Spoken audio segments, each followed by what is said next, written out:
now we're live. We're live. Just in case whatever you're going to ask Lark, I don't know. Me? No, I'm talking to Nicole. Okay. All right. So, lots of new developments today on Debbie Collier case. Apparently, the 911 call is out, and she's mentioning like a convict van that's going around, and plus the trial with Taylor Parker, or whatever two other names she uses for Reagan Hancock.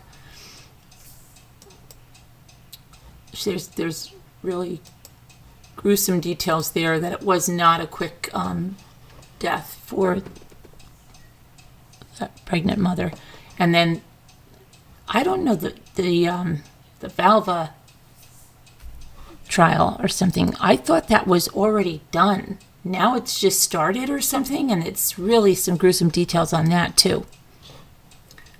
All right, but I first should try to find the live.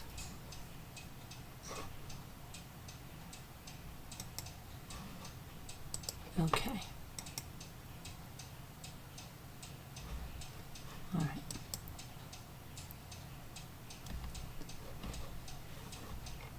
Okay, so hi everybody. Hi, Laura, Sour Milk and Cookies, Rubbity Bob, Jeanette, Juju Bees, Deborah Vancouverden, let's see, Gail B, Kevin Leonard, Nana T, Christina Ferrari, Jeanette, I got you, right? Let's see, Gabby. Oh, I'm in top chat, that's good. Live chat. I can't believe I can't just make it. It should always be on live chat when you're in a live chat. Who wants to be in top chat and miss something? Hi, Casey Jones. Okay, hi, Margot K.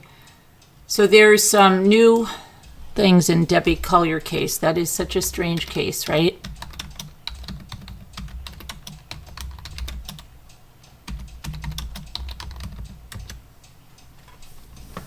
And let me get if we can get the 911 call. So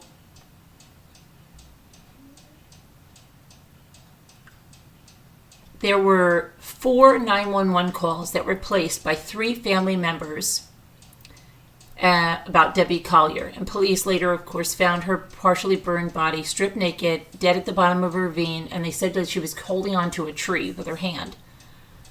One caller identified herself as Debbie Collier's sister, Diane Shirley.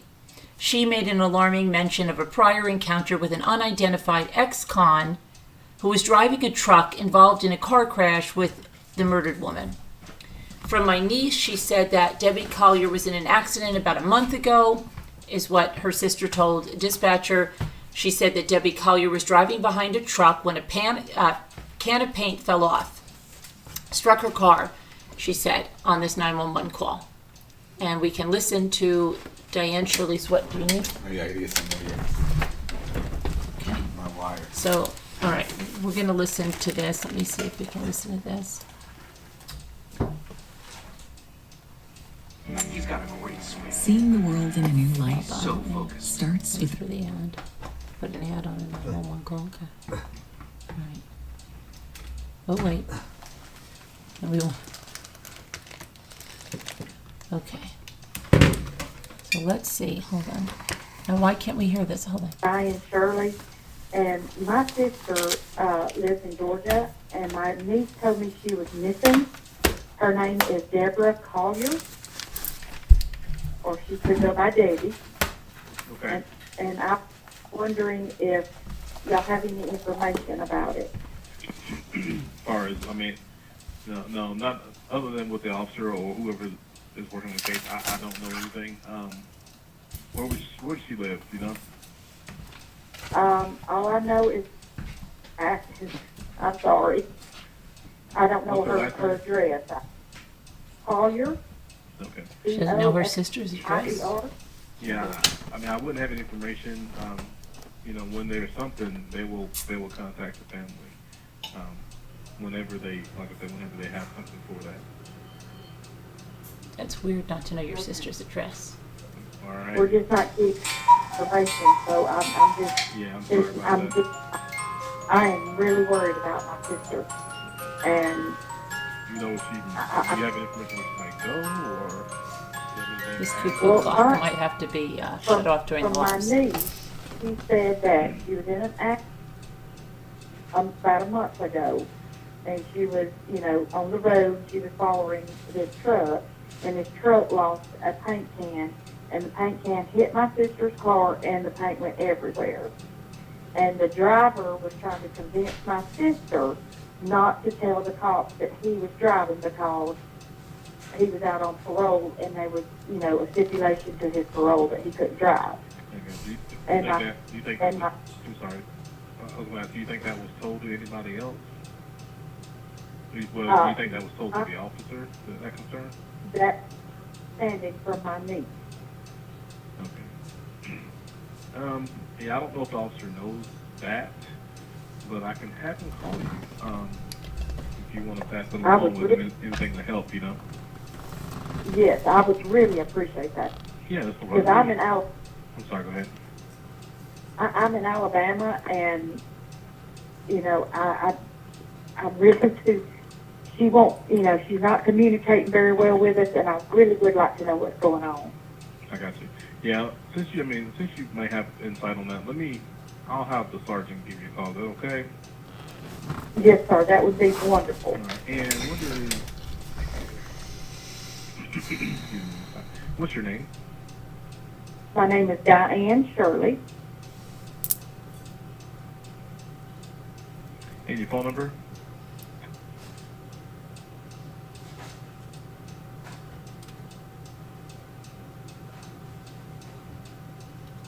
So she said the paint went everywhere and the driver was trying to convince my sister not to tell the cops because he was driving because he was on parole.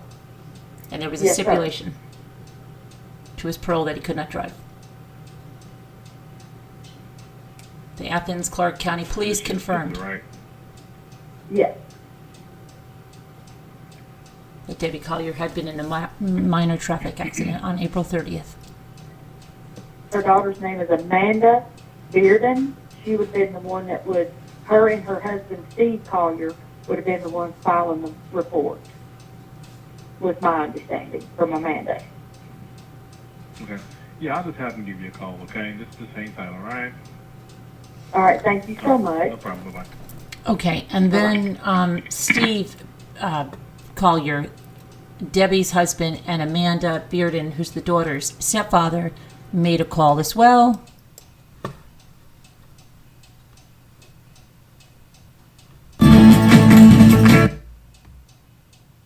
Hold on, to let the ad play.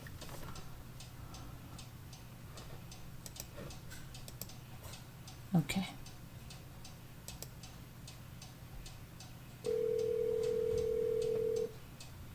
Hopefully you can hear.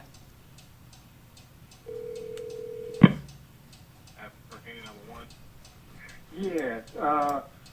Came home. My wife wasn't home. Her driver's license still in there. The rental car's gone, and her daughter's here. And we were kind of worried about what's happening or where she's at. I was wondering if you could send somebody over here. Okay. Do you have any medical issue? Let's say like Alzheimer's or something like that? No. She's 59 years old. No, she has no medical issues like that. And according to her daughter, who went up and her purse is still here with her driver's license. The only thing is the phone is gone, and she texted her daughter a text about 2 hours ago saying they won't let me go. Whatever that means, we don't know. And I've been gone all day parking cars for the football game, and that's where we're at. What's your address, sir? 435 Rocky Drive, Athens, Georgia. You said 435 Rocky Drive? Yes, right next to Sand Creek Park.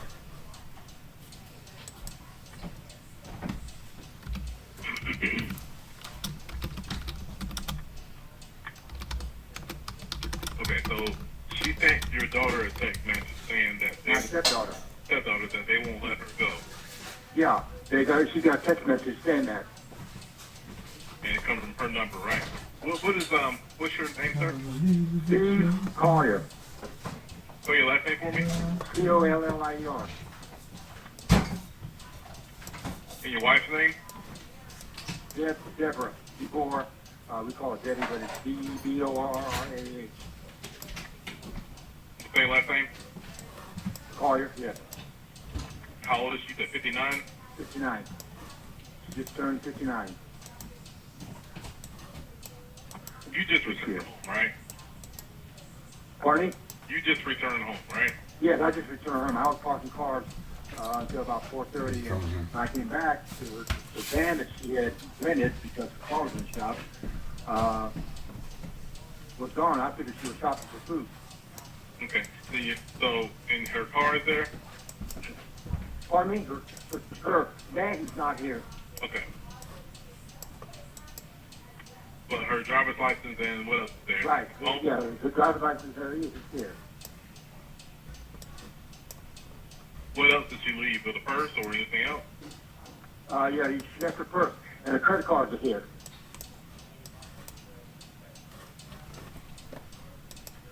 When was the last time she was seen? Well, I left at 9 o'clock, and she was still sleeping. So, last night, I mean, she went to bed last night, and Your I left, and the van was here. So is your stepdaughter there though? I mean, did she see her today? Pardon me? Did your stepdaughter see her today? Wait a minute. You say your stepdaughter. Did she see her or? Say that again. I'm trying to control a dog. Okay, your stepdaughter. Did she see her? No, recently? nobody has seen her. I was probably last Christmas here last night. What time? You said 9 o'clock last night? Yeah, by 9 o'clock we went to bed.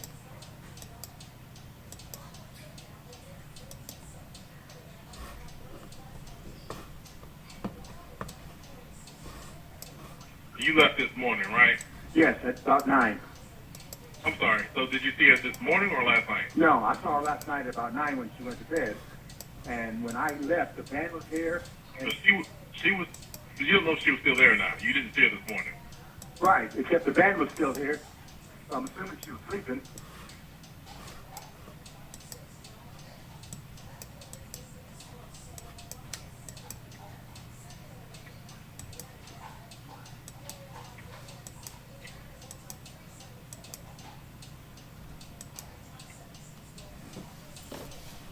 It's still going on. I don't know. There's big silence. I don't know. I thought he had a What time hearing. was the message sent to your stepdaughter? What time? About 2 hours ago?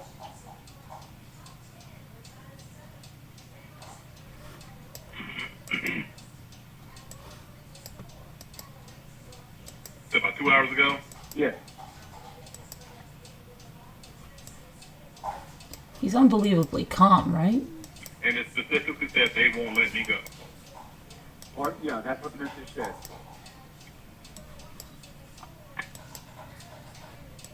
And that's all it said, right? That's all it said. And she was last seen driving, or she was driving her. What kind of car is that? It's, I don't know, because the car's in the shop, so,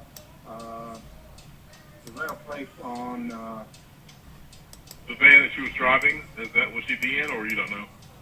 no, I don't know, it's, Enterprise. She made a call for Enterprise, it's a Pacifica or something. That's the car you saw this morning, though, right? Yeah, the black van, yeah. It's a black Pacifica, Yes, I'm pretty sure it's Pacifica. and that's a rental car. Yes, from Enterprise.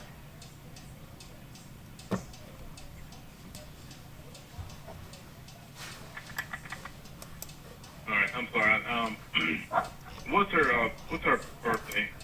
Deborah, D-E-B-B-I-E, or... He already told you him that. Door. This is the most convoluted 911 call. Her birthday?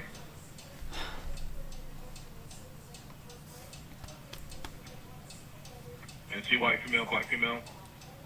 Pardon me? She white or black? White. How tall is she?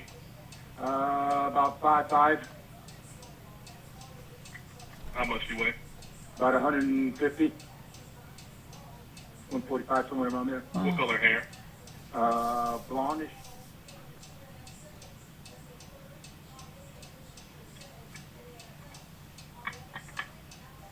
would she be going to somebody's house or? That's a good question. I thought she was out shopping for food. Her daughter came over with that strange message and then went upstairs to her bedroom and found out that her driver's license and credit card's still here. So that doesn't sound like her leaving No, her the driver. house to go shopping like I thought she was. She usually shops for food on Saturday. He just said her So driver's you don't have license and any credit money card is with still her here. in the car? It's the Not opposite. to our knowledge, she has nothing. So she is her purse there? Yes. Purse is there. Well, He made a mistake. does she have family here in town? No, just her daughter. That's wrong.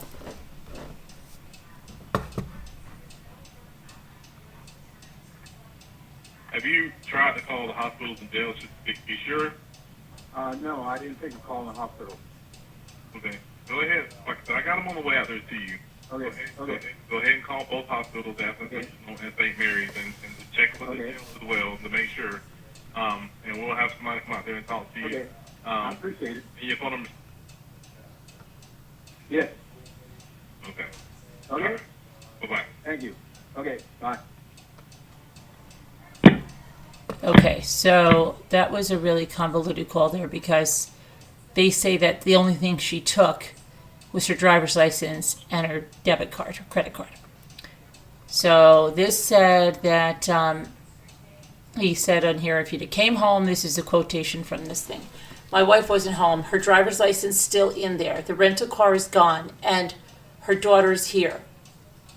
And that was around 6 p.m. on September 10th, making the initial missing persons report. We're kind of worried about what's happening, where she's at. I was wondering if you could send somebody over here. He adds that his wife has no medical issues and that he had been out all day parking cars for the football game. The Georgia Bulldogs had a home game that afternoon at 4 p.m. He said, according to my daughter who went up and her purse is still here with her driver's license. The only thing is the phone is gone. And she sent her daughter a text about 2 hours ago saying they won't let me go. Whatever that means. We don't know. That's not what they said. At one point, the dispatcher asked if his wife could have gone to someone else's house. He says that's a good question. I thought she was out shopping for food. Her daughter came over with that strange message, then went upstairs to the bedroom and found out that the driver's license and credit card are still here. So that doesn't sound like her leaving the house to go shopping like I thought she was. She usually does her grocery shopping on Saturdays. Now, she had last been seen on September 10th after sending her daughter $2,385 over a Venmo app with a cryptic message reading, "They're not going to let me go. Love you. There is a key to the house in the blue flower pot by the door." The Venmo payment came through at 3:17 p.m., 8 minutes after Collier left a Family Dollar store in Clayton, about 90 miles north of her home in Athens. Collier was seen on camera. They're carrying a purse and buying several items which were found near her body. She paid with a card. See, she had a card and she had a purse. That's very odd. Okay. Here she is with the purse going into the Family Dollar. And Collier's phone was turned off after the 3:17 p.m. on September 10th, the same time she sent the Venmo payment. The phone's last ping came at that time, about 2.5 miles from a cell tower in Clayton. The Habersham County Sheriff's Office says her time of death occurred sometime between leaving the store 3:09 p.m. and when they discovered her remains the following day at 12:30 p.m. Now we can listen to her daughter's calls. Okay.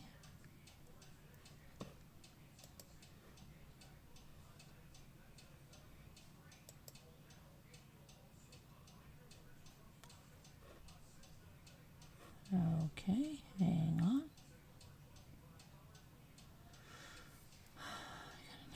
I have to get through this ad. Her daughter said that she told police that she had her mom's iCloud details and asked police on Sunday morning why they hadn't been able to track her mother's GPS. Okay, here we go.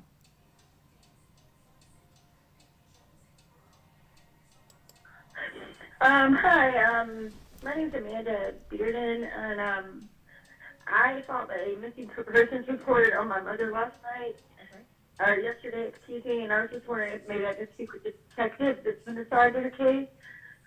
Do you have any further information?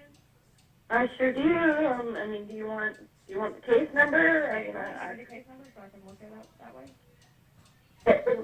bear with me just a second. I'm sorry. That's fine. Okay, it's 2022 dash 0910 0216. 216. Yes, ma'am. And the detective may not actually be in the building yet, so I may have to get your patrol officer, okay? So just bear with me just a second. Okay.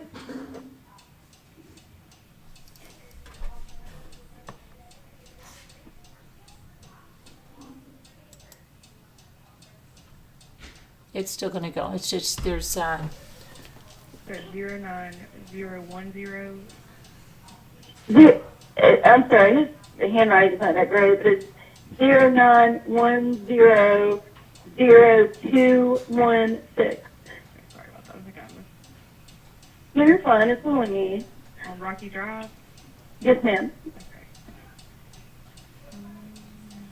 And what kind of update do you have, just so I know what to try to... Oh, no, I'm sorry. I didn't mean like I had an update. I just meant... Oh, my God. I didn't mean... I'm sorry. I'm not in a clear mental state. This is my mother that's missing. I just wanted to talk to them. I wanted to see if maybe there was something that I could do. I do have the rental agreement number if they needed that. I mean, that's the only thing that I have to offer.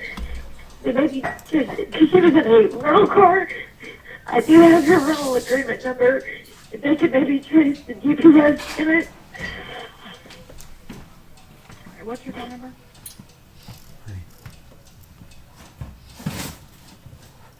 Your car has to go to the inspection. I'm her daughter. Yes, ma'am. Take a deep breath for me, okay? I'm sorry. It's okay. It's okay. I'd be upset too. I completely understand that part. Like, being upset about it. So the officer that took your report is already gone for the day. He worked last night.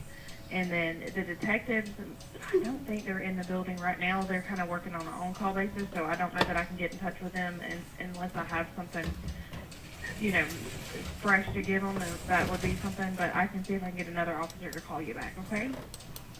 Okay, And we've got the bolo out for her. We got everybody, you know, keeping their eyes peeled for her and that kind of thing. So, I'm not trying to be a smart aleck here or anything, but do I need to hire a private detective, maybe? Because I mean, and I'm not trying to be ugly or anything, but I don't understand I mean, I know you don't know everything, of course, but why hasn't what I've asked being done? Like, why isn't the GPS in your van being traced? Do I need a private detective to do that? I mean, I'm not trying to be ugly or anything. I know. The most help. Okay, so here's the thing. She's an what is She's an adult. Right. Okay. So that makes things a little more difficult because people are allowed to leave and go and do things without telling other people. And I know that's not a good answer. I understand that. But that is also, you know, that is also part of it because she is an adult. So it just takes some time also to do these things. And so I don't specifically know what they've done yet or not. I wasn't here last night, so I don't know. But from my understanding, they would be doing everything that we know to do currently. But I will definitely get somebody to call you back, okay? Okay, thank you for talking to me. It's no problem. I'm so sorry. I hate that this is happening to you. What was your name again, sweetie? Amanda Bearded. Amanda Bearded. Spell your last name? Beardeen. Okay. All right. I'll get somebody to call you back here shortly, okay? Thank you so All much. right, thank you. Bye-bye. Bye. okay, but there's still, Athens Clark County Police. Hi, can I speak with Colonel Johnson? Okay, I don't have a Colonel Johnson. Okay. He just called me. I had some more information for him, and I wanted to give it to him. My name's Amanda Bearden. Okay. All right, hold on 1 second. I talked to you earlier. So it was Yes. Sergeant Johnson we had to talk to you. Hold on. Oh, I just I'm sorry. No, that's okay. There's lots of Johnsons around here, so I want to make sure I got the I right one. get it. You just needed to call you back?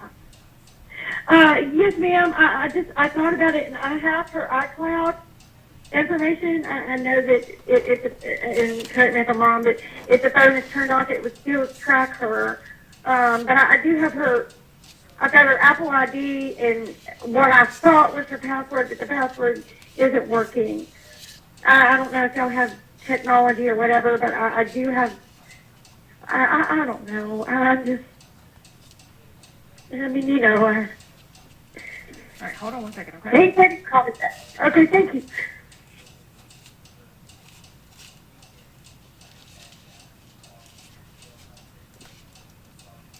So she told the police that she had her mom's iCloud details, asked police on Sunday morning why they hadn't been able to trace her mother's GPS. All right, Said- ma'am, he said he'd be calling you back shortly, okay? Thank you so All much. right, no problem. Thank you. Okay, so that's her daughter there with that boyfriend, the former MMA guy. And she said, why hasn't what I've asked been done? Her voice is clearly emotional. Why isn't the GPS in her van being traced? Do I need to hire a private detective to do that? I'm not trying to be a smart aleck, she said. A couple of hours later, his investigators successfully tracked Debbie Collier's rental vehicle to the location with the help of its Sirius XM radio. They found her remains a quarter of a mile into the woods, down a ravine, naked, abdomen burned, and holding onto a tree. Saturday, let's see, mark 3 weeks, okay. Let's see what else we have on this. So we have the 911 calls, and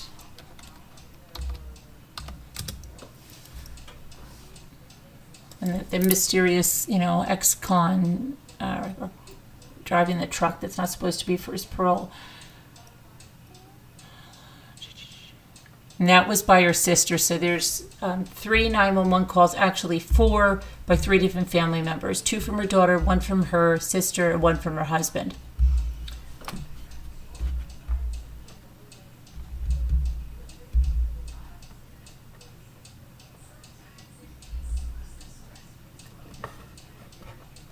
Okay, and let's go see what else is going on.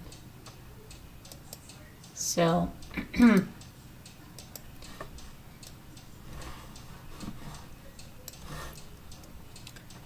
61-year-old emergency technician was stabbed to death on a Queens, New York street on Thursday afternoon as she walked from the station to a nearby deli to get some food. Police say that Lieutenant Allison Russo Elling, a World Trade Center responder on September 11, 2001, the day that the Twin Towers were hit, was stabbed multiple times at the 20th Avenue and 41st Street just before 2 p.m. Initial reports indicated that she was tending to a patient, but that turned out not to be the case. Officials say it was an unprovoked attack. At this point in the investigation, there doesn't appear to have been any prior contact, I cannot speak tonight, between them. Fire department source said that the suspect just walked towards her, sped up, and then he stabbed her to death. Unbelievable. Russo Elling is a 25-year veteran. She was rushed to Mount Sinai Hospital, where she was pronounced dead about 40 minutes later. The suspect, whose identity has not been released, is 34 years old and was arrested after a Good Samaritan chased him down to his nearby apartment, where the suspect barricaded himself inside. New York Police Chief of Detectives James Essex said. Essex said officers talked him out of his third-floor apartment and took him into custody. Neighbors said the suspect's behavior was surprising, although someone called him a loner and weird. Something off, but completely nonviolent, said one of his neighbors, Camila Groth. Russo Elling's co-workers were stunned at her death, and the flag at the station was lowered to half-mast. Very sad.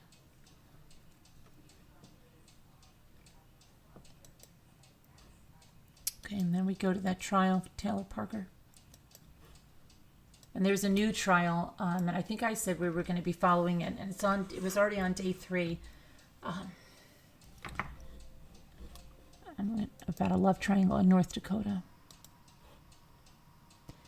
So a crime scene expert took the stand at the Taylor Parker trial, and that's the murder trial of a Texas woman who stands accused of killing a friend from Facebook that she knew and cutting her unborn baby from her womb. The baby also died. On Tuesday, Judge John Tidwell warned those in the courtroom that they were about to see and hear graphic details in connection with the brutal death of Reagan Hancock. Reagan was 21. She was allegedly murdered while 8 months pregnant with her daughter, Braxlyn, by Taylor Parker, who's on trial. Taylor Parker is also known by the aliases Taylor Way Casey and Taylor Morton. Reagan Hancock was found dead in her home in October of 2020.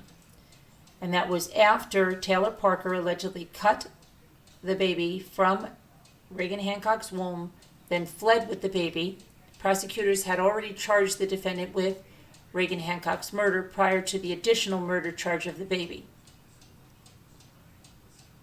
The Texarkana, Texas Police Department crime scene expert Mark Sullivan took the stand Monday and said the attack on the victim took place in several parts of the residence. Reagan Hancock was found inside her home. She was sliced from hip to hip in a botched cesarean section, which was allegedly carried out by Taylor Parker. Bowie County Assistant District Attorney Kelly Crisp asked the expert on the stand, "This was not a quick death, was it?" Sylvan said, "No, it was not." Sylvan, who called it the worst crime he'd seen, told the court that Reagan Hancock had ultrasound photos of her unborn daughter pinned on the fridge, and underneath the photos he found a bloody handprint smudged on the fridge. There was a pull-up diaper that was soaked in urine found near a couch, and it was close to a blood-soaked child's bathing suit that may have been used by the suspect to clean up the crime scene. Reagan Hancock's 3-year-old daughter was at the home when her mother was murdered. She was left alone with her dying mother after the attack. Additional clumps of Reagan Hancock's bloody hair was found near the front door. Along with numerous stab wounds, Reagan Hancock was found with her uterus pulled out of her body, a dislocated finger, and multiple defense wounds. A blanket that was reportedly soaked with amniotic fluid was found near her body. The Dallas County Medical Examiner, Dr. Melina Flores, said that Reagan Hancock had more than 100 lacerations, with many of the injuries on and around her scalp and head. The skull fractures were consistent with someone who hit her with a mason jar and a claw hammer. Further, Flores said a blade used in the attack was found lodged into her neck. Reagan and Parker were previously acquainted, and Parker took photos at Reagan Hancock's engagement and wedding. A friend of Hancock's who also knew Parker reportedly said that Parker had been faking her own pregnancy. An arrest affidavit stated that Taylor Parker had numerous lies to convince others she had been pregnant. Earlier this month, the prosecutor told the jury that Taylor Parker not only wanted a baby, but she also took desperate measures to keep her boyfriend from leaving. Prosecutor added that Taylor Parker used a fake belly to disguise herself, make her look pregnant, while going to fraudulent ultrasounds and posting about the pregnancy on social media. She even had a gender reveal party. How did we get here? Prosecutor asked the jury. How did it get this far? She's an actress of the highest order.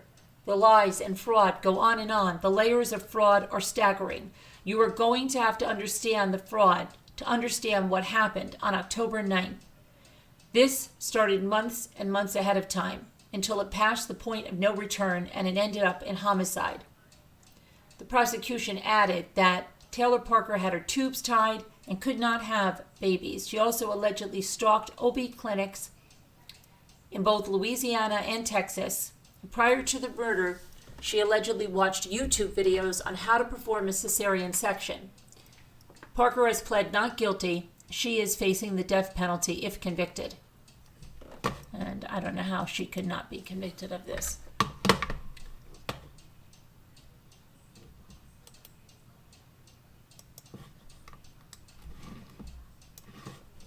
So, Mississippi, an 18-year-old in Mississippi, hasn't been seen since she left a Hattiesburg treatment center more than a week ago. Hattiesburg Police Department said that Darby Locke was last seen leaving the Pine Grove Women's Center on September 21st at about 8:30 p.m. It's not clear if Darby was a patient at the center or she worked there or was visiting, but she was wearing a purple t-shirt, green sweatpants at the time, according to police.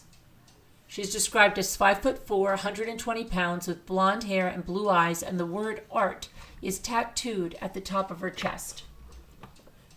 Police ask anyone with information about her whereabouts to call them at 601-7900.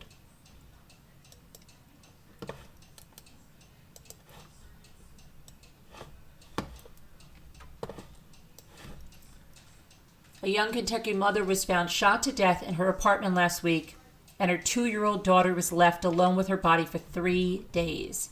The child was unharmed physically, and it appeared that someone had been inside the apartment to care for the toddler. Louisville Metro Police are investigating the murder of 23-year-old Kiara Stone Gonzalez and have so far released very little information. Stone Gonzalez's mother, Michelle Stone, found her daughter's body last Wednesday when she drove the 40 miles from her home in Radcliffe to her daughter's apartment in Louisville because she hadn't heard from her in several days. The door was unlocked.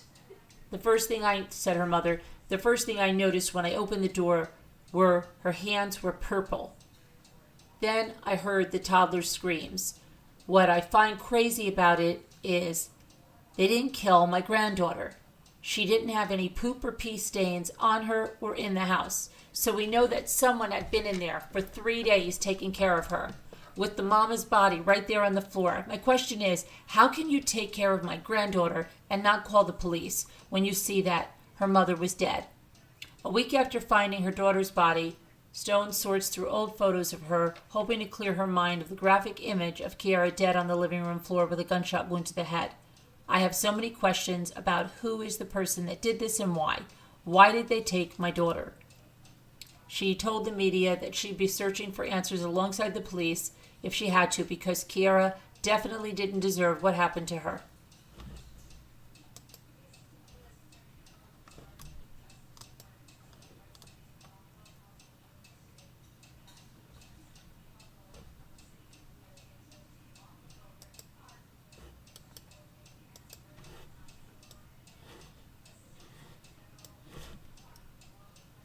A 21-year-old man was shot to death while visiting a patient in an Arkansas hospital room on Wednesday. He was visiting his fiancée.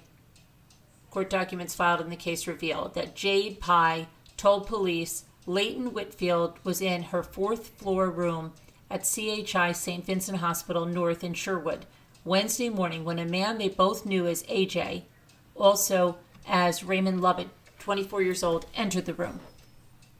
Lovett asked how long they had been together, and then shot Whitfield Pye. Pye told the police. She said he pointed the gun at her until she pressed the emergency button, and then he fled the room. The suspect was later captured at a gas station, which was 15 miles from the hospital.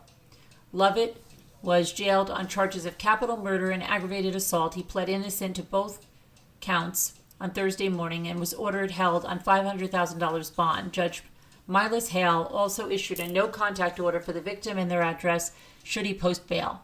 His next court date is in November. It's not clear how the three knew one another, and police have not discussed a motive for the shooting. Pye was hospitalized earlier this week for a kidney infection, she wrote on her Facebook page, just after the death of her father. After the shooting on Wednesday, she wrote that she lost everything now and planned on leaving Arkansas, and I'm not coming back.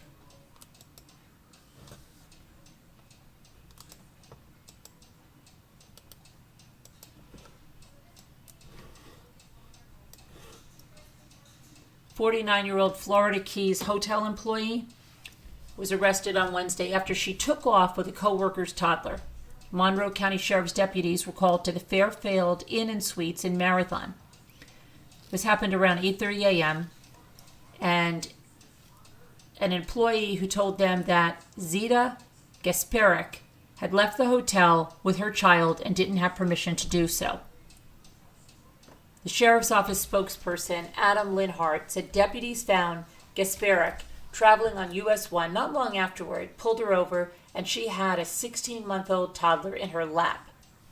The mother told investigators that Gasparic saw her child that morning and told her how cute the little girl was and took a photo.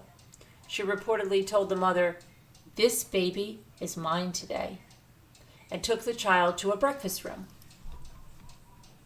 When the mother went to retrieve the child, both Gasparic and the toddler were gone. The police spokesperson said Gasparic was charged with child neglect and kidnapping, and the toddler was not harmed. That's really weird. Okay.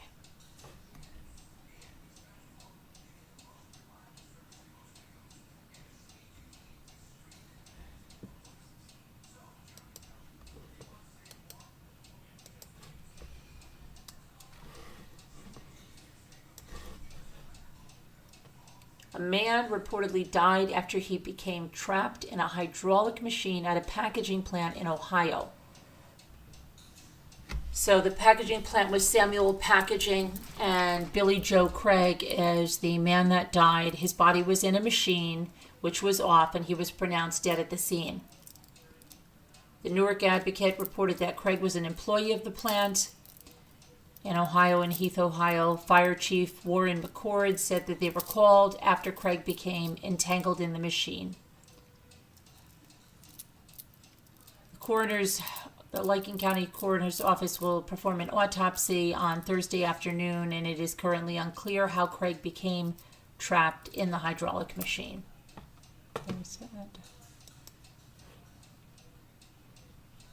Okay, and there's an update on the teacher that was jogging and was kidnapped and killed.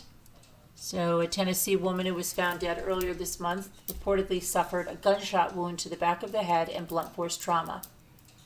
An autopsy report that was dated September 24th ruled Eliza Fletcher's death a homicide. She was 34 and vanished while jogging on September 2nd. She was found deceased outside an abandoned home in Memphis on September 5th. In addition to the gunshot wound, Fletcher had trauma to her right leg. A toxicology report stated that the slain woman also had 10 ng/ml of fentanyl in her body, which was in a state of decomposition when it was discovered. An affidavit stated that the Memphis police spotted her vehicle tracks in tall grass, which led them to a vacant residence. Officers combed the area. They noticed footprints and an odor of decay before locating a deceased woman who was ultimately identified as Eliza Fletcher next to the steps near a driveway. Cleotha Abston, 38 years old, was arrested 2 days before Fletcher's body was found, and he is charged with first-degree murder and especially aggravated kidnapping for allegedly abducting Eliza Fletcher and murdering her. A pair of purple Lululemon running shorts, which matched what Eliza was last seen wearing, was found in a nearby trash can. The trash can was located about 100 feet from the residence that Abston had been staying at with his brother. Reports indicated that a shell casing was discovered at the crime scene. So had the fentanyl get in her body. And so we're hearing that, and I didn't know this. I just want to see something here, if this is really going on, because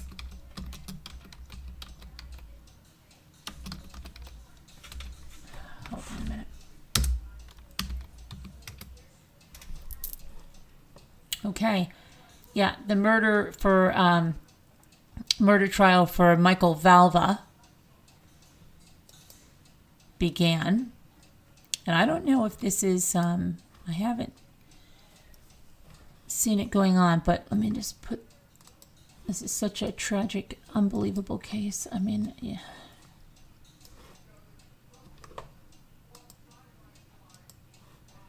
So ex-NYPD police officer Michael Valva showed no emotion as emergency workers fought to revive his dying 8-year-old autistic son out inside his Long Island home. And that came from a paramedic that testified on Thursday at the disgraced officer's murder trial. And he said he had no emotion, no sense of concern. The paramedic was Aaron Lambert that was testifying, and this was in the Riverhead courtroom, saying Valva kind of stood in the background the entire time, saying that there was no crying. Most parents panic and freak out in a situation like that. There was nothing like that. Most of the time, parents are screaming, crying, jumping on me, begging me to save their child. The ex-cop later stood stone-faced at the foot of his son's bed at Long Island Community Hospital when the boy was pronounced dead at 10:28 a.m. on January 17, 2020. There were no tears. There was no emotion, the paramedic testified. Somebody, a staff member, came into the room and asked him if he needed a drink, a chair, or to make a phone call. He turned and said, "No, I've been in more stressful situations." Hold on.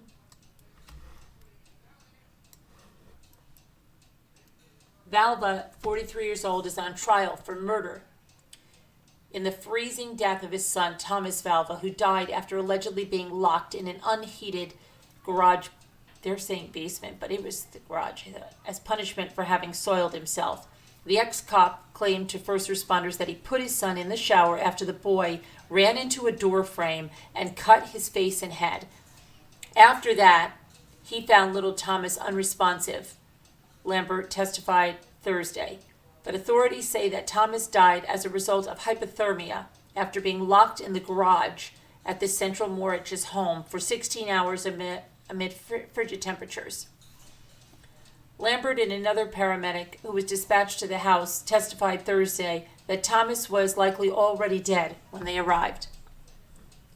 "I thought he was deceased," EMT James King told the jury. "It looked like he was deceased for a while because of his coloring. He was mottled. His skin was gray, blue, purple. He had a large bruise to his forehead." The boy was diagnosed with autism by the age of 8.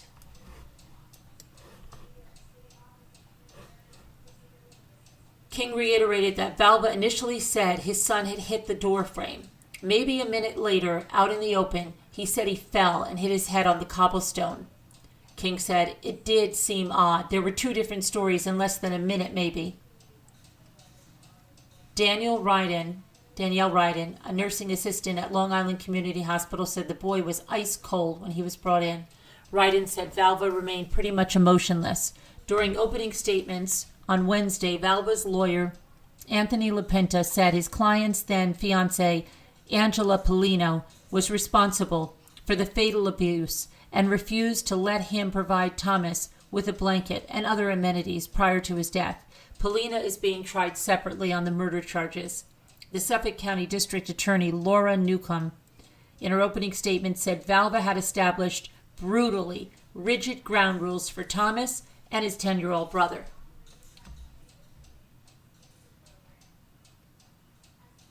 "I will beat them until they bleed," Newcomb said. Valva texted Polina before the incident.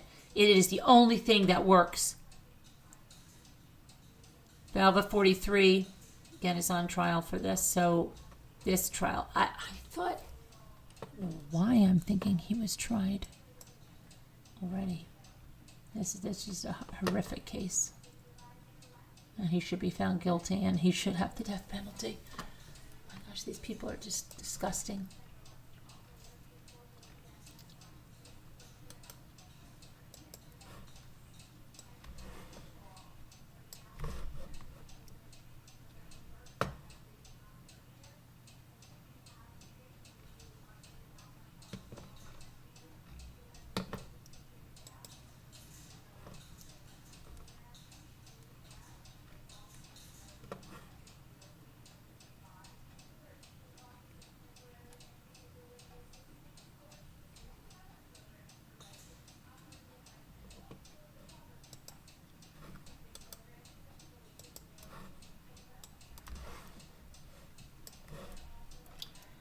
Okay, in lengthy motions filed with an Idaho court on Tuesday, Chad Daybell's attorney asked for a delay in the start of his murder trial and conspiracy to commit murder trial, asked that his trial be severed from that of his co-defendant wife, Lori Vallow Daybell.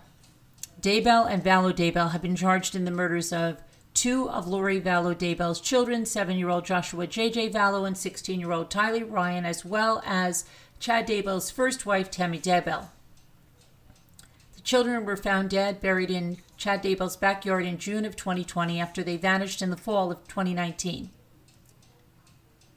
The couple, who was married just weeks after Tammy Daybell died, have pled not guilty, and prosecutors are seeking the death penalty in their conjoined trial scheduled to begin in January. But Daybell's attorney, John Pryor, argued in his motions that he needs more time because of a substantial amount of investigation and preparation, and that prosecutors have not yet turned over a significant amount of evidence. There's no possible way to complete the investigation and be prepared for a death penalty trial in January 2023, John Pryor wrote in his motion. Death penalty cases are unique in the criminal justice system and require counsel to undertake an extensive time-consuming investigation.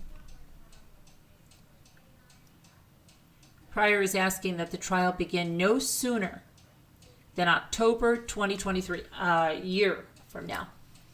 Last December, prosecutors asked that the trial begin in September of 2023, while John Pryor sought a start date next month. At that time, Judge Stephen Boyce chose January 2023. As for the motion to sever the trials, John Pryor argued that having the cases combined would limit his ability to present a full defense. He wrote that he plans to introduce prior bad acts of both Ms. Vallow and Alex Cox, who is Lori Vallow's deceased brother, as well as evidence regarding their relationship and the death of Mr. Cox.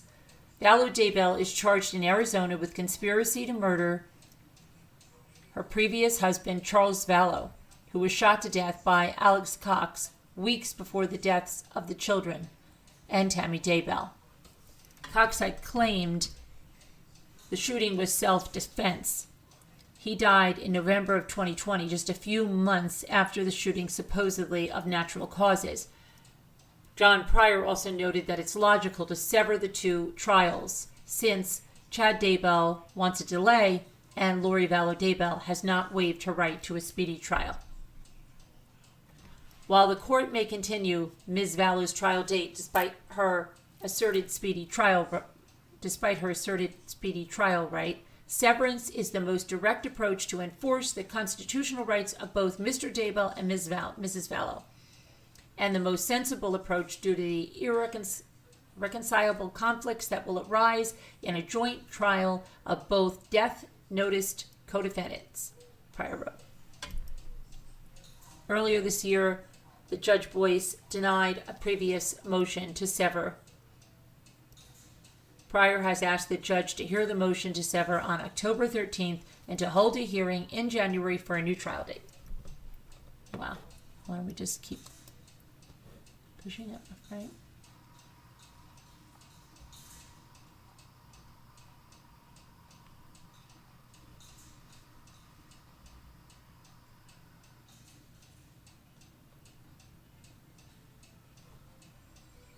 So the missing Maine teen that walked away from home was found deceased. Unbelievable. Let's see, so sad. And let's see. 14-year-old Maine boy who disappeared after walking away from home last week was found dead in McQuaid Bay Tuesday morning. Theo Ferrara's body was located in Bunganuk Point by the Maine Marine Patrol shortly after 11 a.m. Staff at the Office of the Maine Medical Examiner identified the body. Freeport Police Chief Nate Goodman said the medical examiner's office is still working to determine the cause of death, which could take several weeks. Ferrara was last seen walking north on Flying Point Road in Freeport, not far from his home. He was reported missing Friday morning, launching an intensive search. The high school he attended postponed its homecoming events as his search stretched out over the weekend.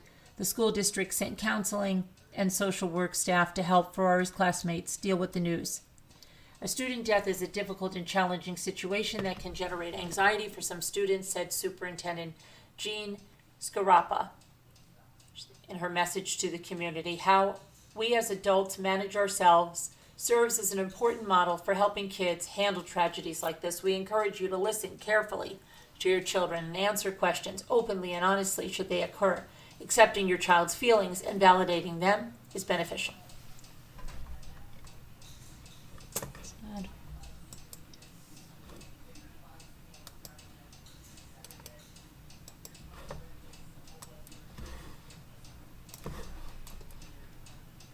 Georgia police are searching for a Clayton County girl who hasn't been seen since Monday morning.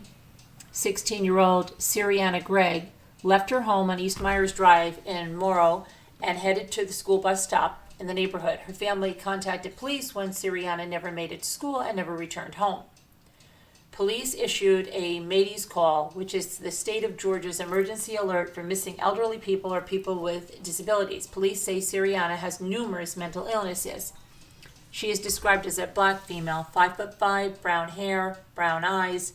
Anyone with information on her whereabouts should contact Clayton County Police Department at 770-477-3550.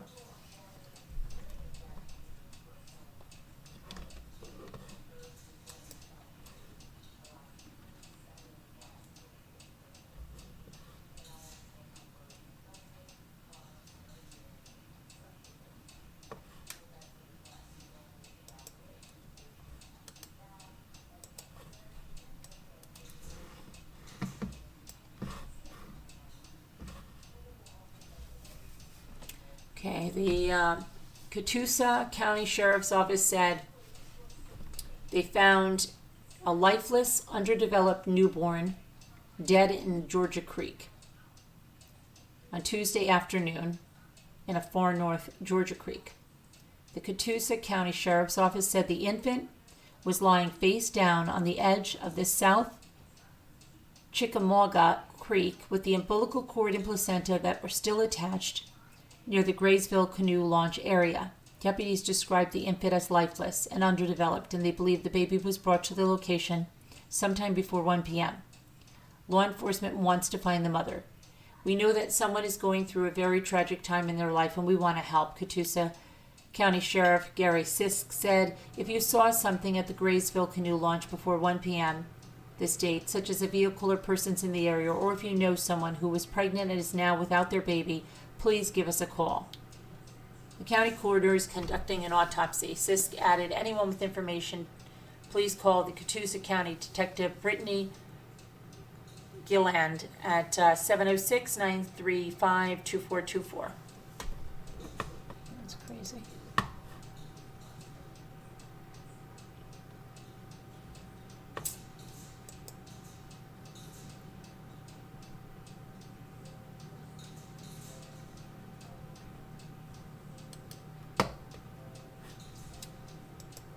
And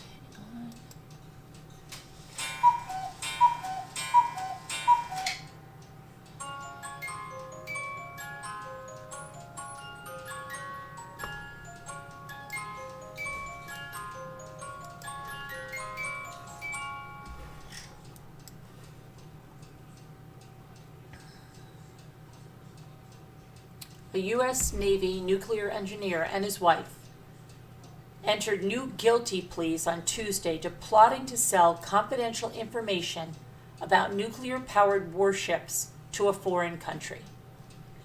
It was the second time that Marylanders Jonathan and Diana Toby have pled guilty since their arrest last October. A judge last month rejected a plea deal that called for 12 to 17 years in prison for Jonathan Toby and 3 years for his wife. The couple withdrew their guilty plea. The new agreement calls for the couple to each face a maximum of life in prison and a $100,000 fine, but prosecutors say they're asking for a sentence at the lower end of the guideline for Diana Toby. If the court again rejects the deal, the Tobys have the right to withdraw their pleas. The FBI launched an investigation into the Tobys in December of 2020 after they received a package Jonathan Toby had intended for an unidentified country and had contained Navy documents and instructions for the use of encrypted communications. Please forward this letter to your military intelligence agency, read a note included in the package. I believe this information will be of great value to your nation. This is not a hoax. For the next 10 months, Toby communicated with FBI agents posing as spies, making dead drops of plastic-coated SD drives concealed in peanut butter sandwiches, chewing gum wrappers, and Band-Aid wrappers. While the agents paid him $100,000 in cryptocurrency, he was arrested at a dead drop location in West Virginia and charged with violating the Atomic Energy Act. Diane Toby was accused of serving as a lookout during the dead drops. The government said none of the documents were labeled secret or top secret, but were considered confidential. Crazy. They look eerily the same.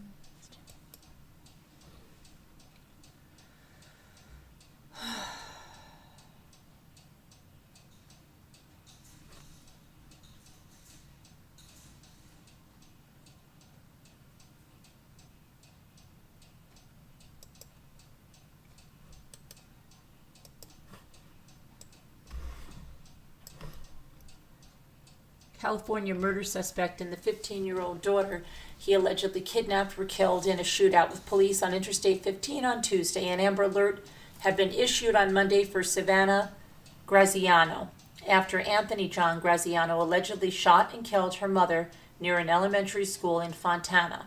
On Tuesday morning, San Bernardino County Sheriff's deputies got a tip about a vehicle matching the description in the Amber Alert and set off after it.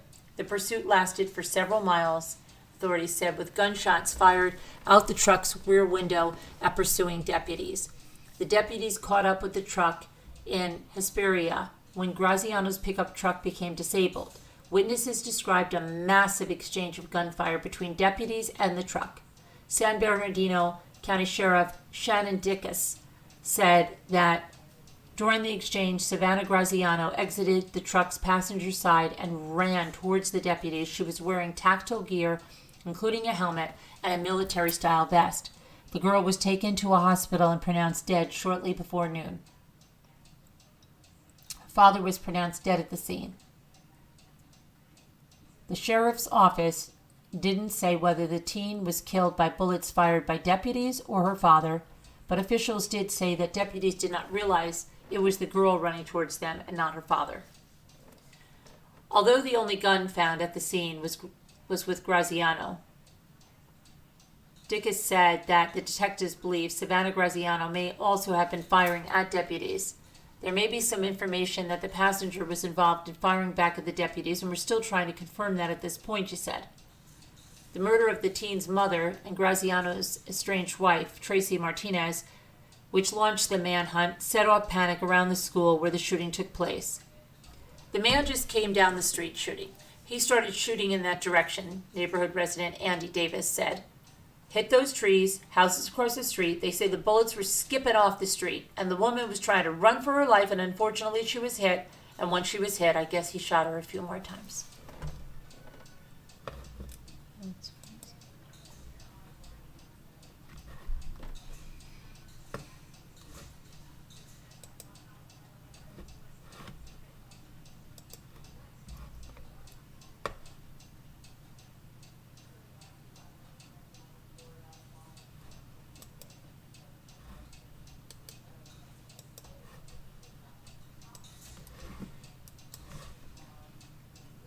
Amber Heard has recently hired another attorney amid the appeal of her $10 million defamation judgment, and as two insurance companies fight over who will cover the actress' $8 million legal bill. Heard has a homeowner's policy with the Travelers Commercial Insurance Company, and New York Marine had issued a commercial general liability policy. Both policies covered personal injury and libel. But Travelers was only liable for $500,000, and New York Marine's policy was for $1 million. However, both companies were reportedly responsible for defending Heard, meaning that they were financially liable for her defense attorneys. This led to travelers claiming that New York Marines appointed attorneys Timothy McVoy and Sean Patrick Roach piggybacked off of Roberta Kaplan and Elaine Bredhoff. In response, New York Marine alleged McAvoy and Roach were intentionally kept out of communications regarding Amber Heard's case. New York Marine then said that this meant travelers had unclean hands, meaning that the company is ineligible for restitution due to acting unethically or in bad faith. McAvoy, Roach, and Kaplan no longer represent Amber Heard.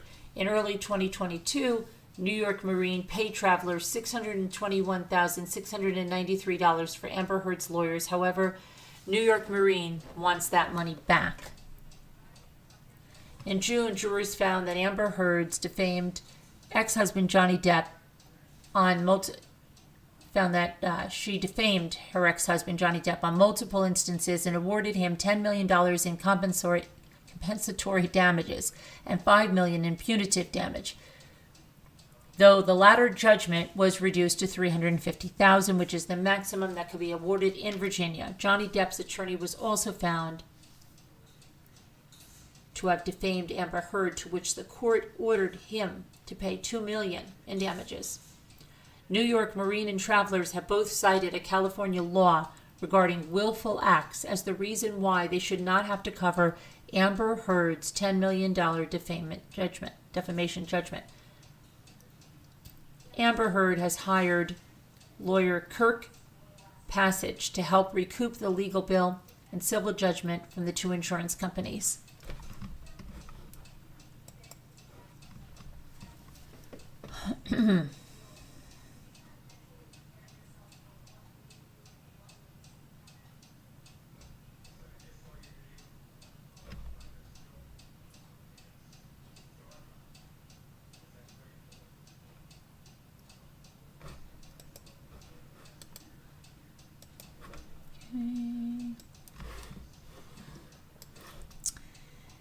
South Carolina authorities are searching and they arrested a suspect in the disappearance for a 30-year-old mother of four who has not been seen since August 20th. So they're still searching for her, but they arrested the suspect. Family and friends reported that Crystal Anderson of Wagner was missing on August 23rd, and shortly afterwards, her boyfriend, Tony Berry, who's 49, was also reported missing. After investigating for more than a month, the Aiken County Sheriff's Office named Berry as a suspect in Anderson's disappearance, and hours later they arrested him on one count of kidnapping. Berry was located in West Columbia, but police provided no further details. Meanwhile, Anderson is still missing. I've got to tell my mom something, and I almost wish I didn't have to tell her. He was captured because now her question is, where is her baby? Where is she at? Said Anderson's sister, Shadira Smothers, and I don't know what to tell her. Anyone with information should contact the Sheriff's Office at 803-642-1761. She's found.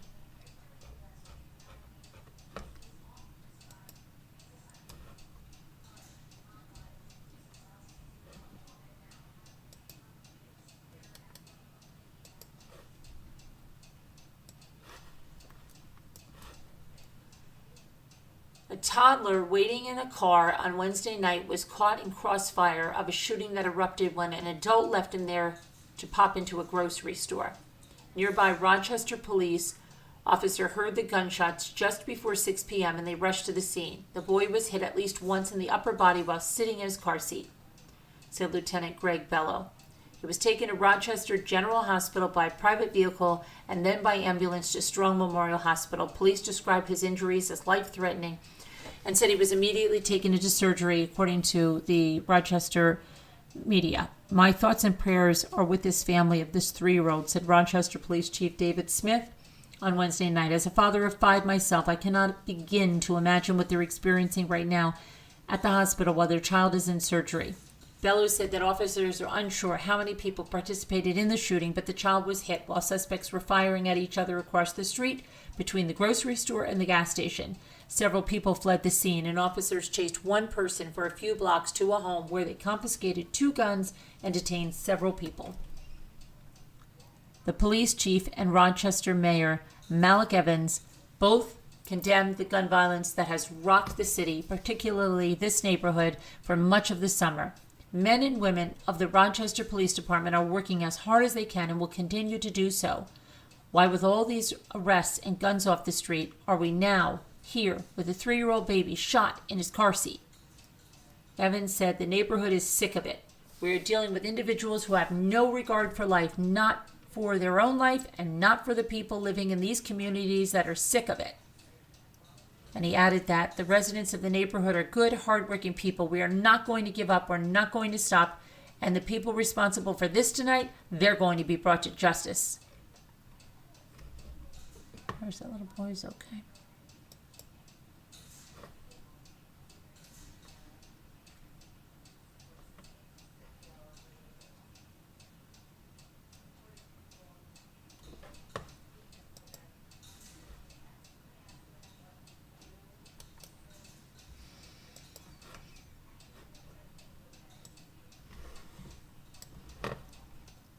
Six people were wounded Wednesday in a shooting that broke out near a campus that houses several schools in Oakland, California. All 6 were adults. Oakland Mayor Libby Schaaf said their connection to the schools is unknown. Today's gun violence at the Sojourner Truth School shocks the soul. Our schools are sanctuaries for our children. Our investigators report all 6 victims are adults and are being treated for injuries at hospitals now. The school is now clear and all children are being reunited with their families. A spokesperson for the Alameda County Health System said 3 patients were in critical condition at Highland Hospital in Oakland. 3 more were being treated at Eaton Medical Center in Castro Valley. Their conditions were unknown, but Lieutenant Ray Kelly of the Alameda Sheriff's Office said 1 of the 6 patients had been released by 4 p.m. The shooting took place at King Estate Campus in East Oakland, the home of the Redstale Continuation and Newcomer High Schools, Bay Tech Charter School, and the headquarters of the Sojourner Truth Independent Study, which has no students on the site.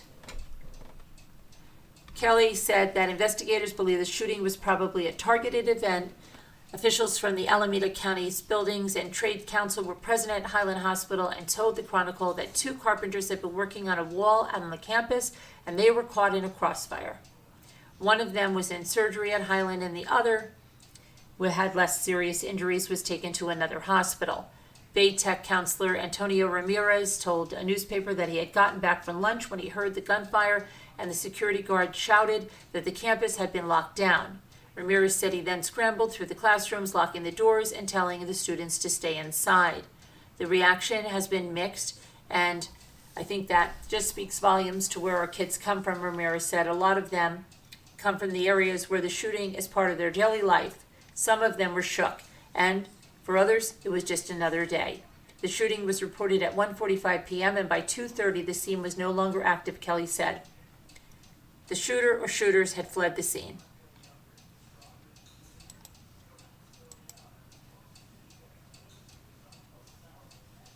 And we will say that's enough true crime. And I have to get all the people that have been held hostage on the panel for the last several hours. Are all the hostages okay? Are you all okay? Those of you that are being held hostage here? Hi, Carolyn. Yes, no, I'm not okay, but I'm just, you know me. I know. Lose something, but that would be the reason, you know. Oh, the handcuffs aren't too tight and stuff? No. Oh, you took off the Crocs. Did you? Did you hear what he said? He took off the Crocs. He said, don't tell him you took off the Crocs. Oh, yeah, I know. Right? I hope she's okay, because you have to be on this panel and not say a word yet till I say that you can, right? Well, yeah, well, of course. You have your news that you have to do. Right. You have a program that you're running here. Right. And I need, You have to stay there whether you want to or not. And yeah. Yeah. But Right. but you did get a laser tonight, so. Yeah, it was awesome. No, I enjoyed it. Jimmy was great. You got a laser? She got a laser. I wanted him to know. Oh, you didn't? I'm sorry. She didn't get a laser. Yeah, No, I did. I thought did she won. I was wrong. He's looking at me like just staring, like just. He's still now. He sat down and he's staring. I was wrong. Hi, Friday. He wanted that laser. I know you want. I'll get you another laser someday. This is mine. My laser. Hi, Deborah. Hi, Casey. Yeah, everybody's being held hostage, Casey. Hi, 61. Hi, Friday. Few of them are bots that we buy. Hi, Deborah. Hi, Margot. Are you here, or maybe Margot's doing her sleeping on the panel. She's here. No, I'm here. Oh, good. Oh, Margot. Her voice sounds real, doesn't it? Like a real person. Yeah. I'm so tired. I only have to push. You hardly see me touching the emergency button over here, right? Did you hear what she said, Carolyn? She's a little tired. You know what she said? She thinks her ankle monitor's on a little too tight. Oh, okay. Yeah. Well, we'll get Louise to come over tomorrow and loosen it up a little. Yeah. That'd be good. Okay, good. Yeah. All right. Just try to keep your leg up or something so it does, I don't know. That way any swelling or something may be loose tonight because we can't be liable for any injuries.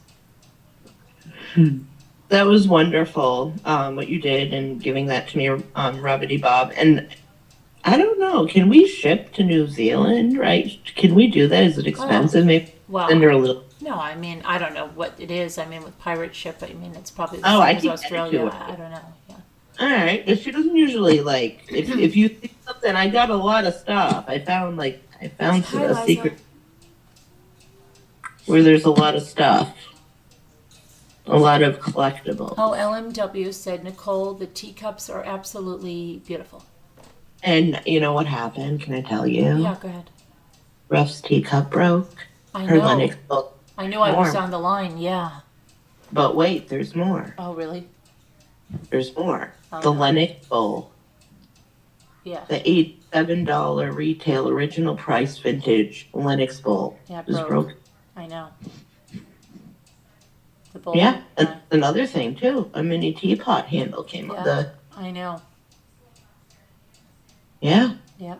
So, really, if anybody has any issues in the future, I now know how to file a claim. I am now proficient in filing a claim. I have to ask Juju is asking if she can use the restroom. Juju Bees, you can use the restroom, but you must leave this on because leave this playing, and then you have to come back within 5 minutes, please. You may use the lavatory. The lavatory, yeah. Take the hall pass. That's allowed. You have a hall pass? Remember that? And some teachers had this big, long thing, right? Kids would take the hall pass and sneak it out of the... I never did. I just got up and I never asked. I really never got it. Well, it isn't any surprise that I really didn't get up to use the bathroom. No, I got up constantly. I didn't want to miss anything. I take notes. I was very. I went up to the pencil sharpener 500 times a day just to get because I can't sit still like that. I would never think of that, Nicole.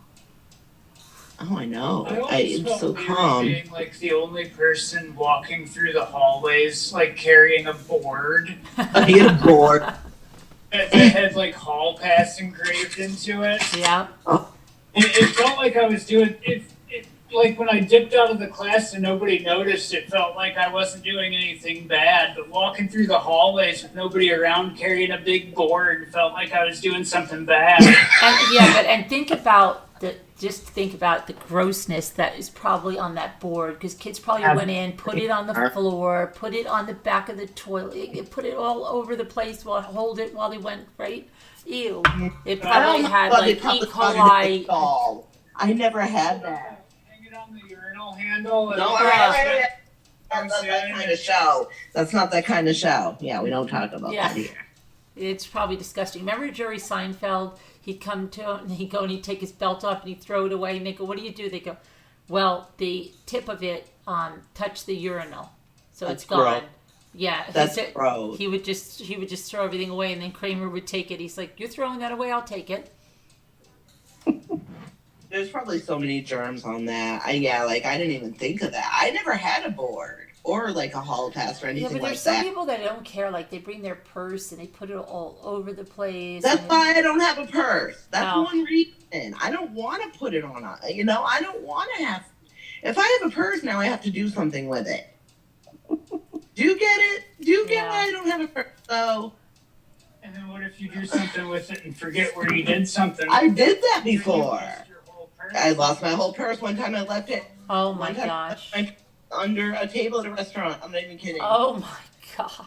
And I went all the way home and I'm like, oh crap. Don't you just look for your purse? Like, do you put your phone in? You don't put your phone in your purse. No, I hold my phone. Well, I'll leave it around the house, but I find it. Juju said, "How did your doctor's appointment go?" Oh, I have to have surgery on October 17th. Oh yeah, she has to have surgery. She's going to be laid out. Yeah, like literally laid out flat for a while.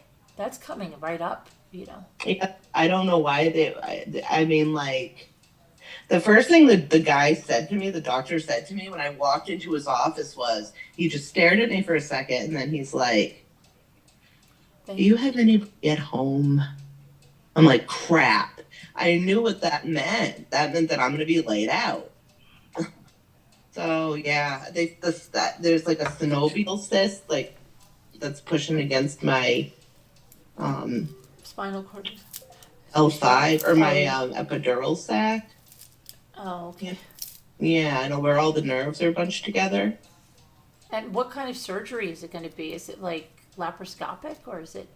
He said we're going to go through the back. He didn't say how. He just said, we're going to go through the back and then we're going to scrape away at that very carefully, but sure that the nerves aren't intertwined with it and may have become part of the bone and ossified and all this stuff. Like, okay, great. That's cool. Wait a second, though. Are you staying over the night? I don't know. I probably. Oh, wow. They're going to call me with they gave me the stuff, the pre-surgery stuff, to wash with in the shower, especially my back area, that iodine or whatever. It's, Gail was telling me I have to get it. It's in my purse in the car. The betadine? Yeah, it's in my purse in the car. The car is locked though, I think. And how is that, how's your husband with that? He's going to take off and work from home or something? He's gonna work from home. He's gonna work from home.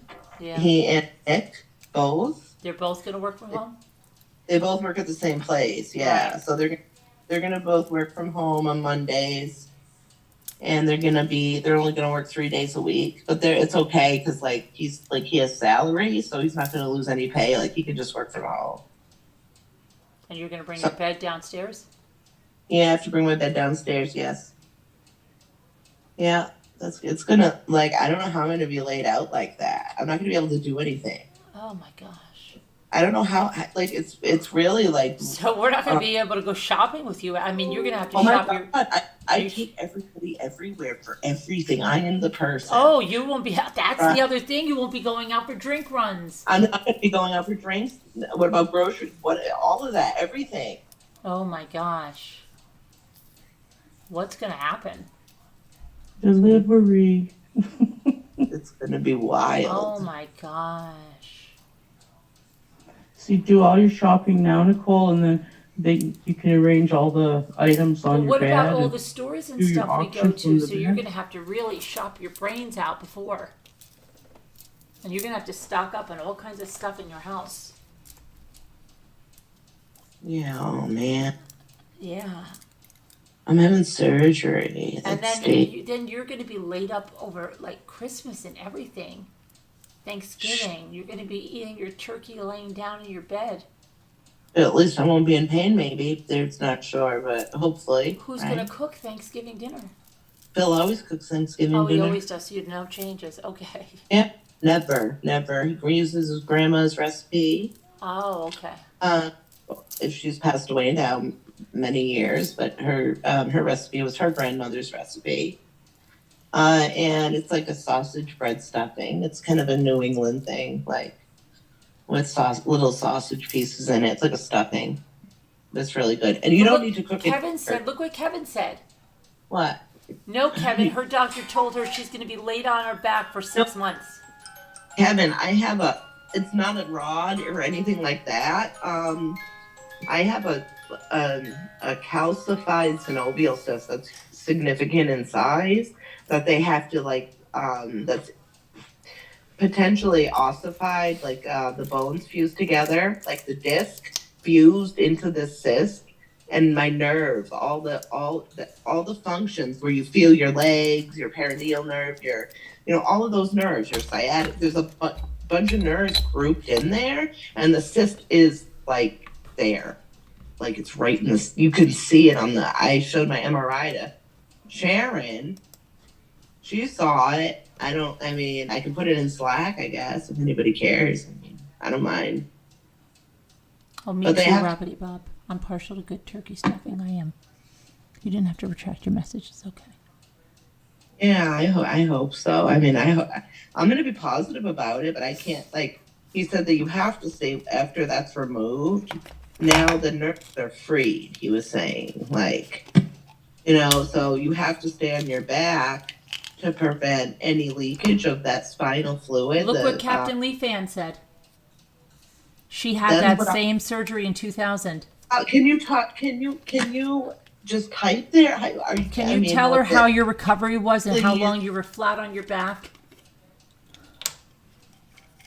Oh boy. Captain, my cat. Yeah, I'm scared, kind of, but it's not a music box. Hi 61. It's the cuckoo clock. First the bird cuckoos, and then the little people go do do do do do around. It's from the Black Forest of Germany. Really, I don't know. Where's the Black Forest of Germany? Where they carve those. They all sit all day and carve. What? It's not where it's where the ham comes from. Oh. Black Forest. Maybe it could be. He said it really is. He's not joking. Well, it might be. They also make cuckoo clocks. They sit there and they carve because they might get hungry and have a lot of ham sandwiches. I want some ham. Don't they call it carved ham? So they're carving cuckoo clocks and they're carving ham. I'll have a carved ham sandwich. See? He's right. Ew, he said. Black Forest. I wonder if they ever carved a cuckoo clock out of a ham for fun. That would be gross, but you know what? They do also have Black Forest cake. Don't forget that. Home of the Black Forest cake. So it could be a Black Forest cake and not ham. Well, it could be both. They have to have the ham for lunch. And dessert, and then the cake for dessert. That's right. No, I'm scared. Bit of a little bird coming out. That would be nice, a piece of cake coming out. That's what it said. It would be nice if the bird was holding a piece of cake. That would even be better. Oh my God. If the bird was sitting on top of a piece of cake instead of a nest. My brain is tired today. That's a lot of things. With cherries all around it. Because there were 4 and 20 blackbirds that were baked into a pie. Right? Oh in that nursery rhyme, right? When the pie was open, the king began to sing. The king began to sing. The king, No, the birds. Yeah, hold on a minute. 4 and 20 blackbirds baked in a pie. When the pie was open, the birds began to sing. Wasn't that a tasty dish? I know it. Oh, what a dainty dish to set before the king. Yes, and the birds are going to survive being baked in a pie, right? And they're just going to come out, tweet, you're fine. The oven felt good. It was a dry heat.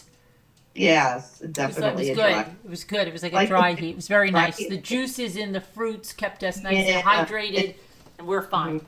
And your shoes melt to your feet, right? And those nursery rhymes, they're all really horrible. Most of them, just like the real fairy tales in the day. Because Cinderella, when the stepsisters were trying on the shoes, it wasn't that they were saying, "Oh, they don't fit." In the real fable, they were cutting off the sides of their skin to try to make their shoes fit.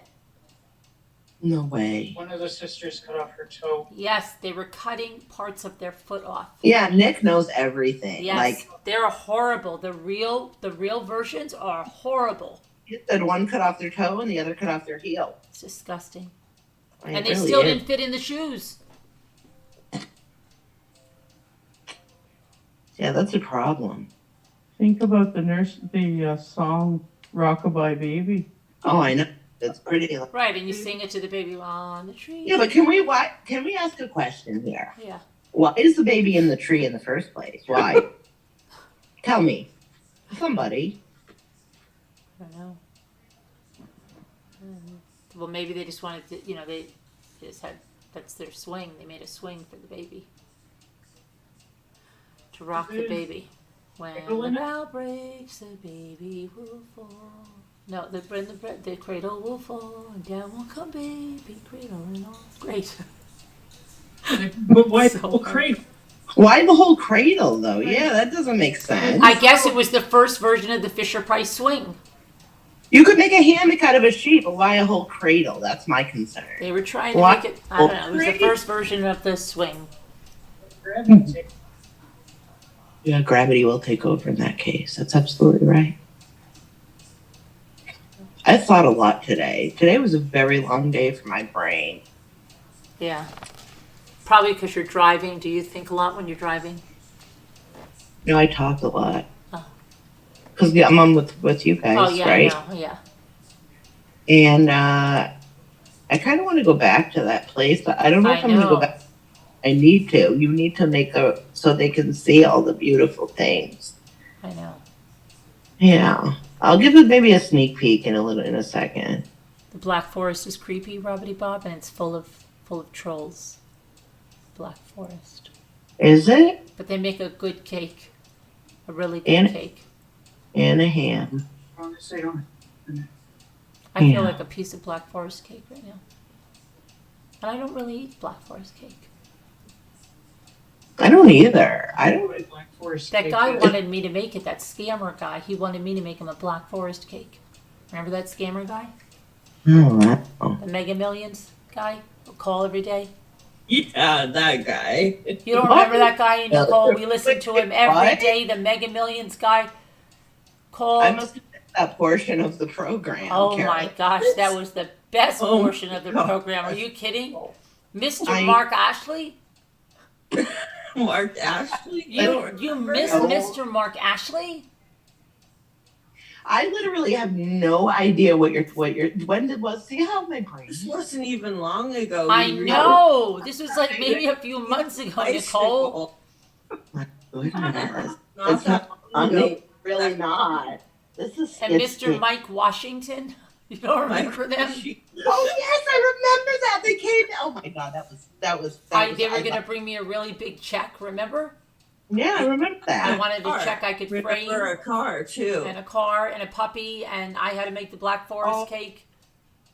You know what Nick said to me? Nick said he thinks my neurosurgeon is working a little too low.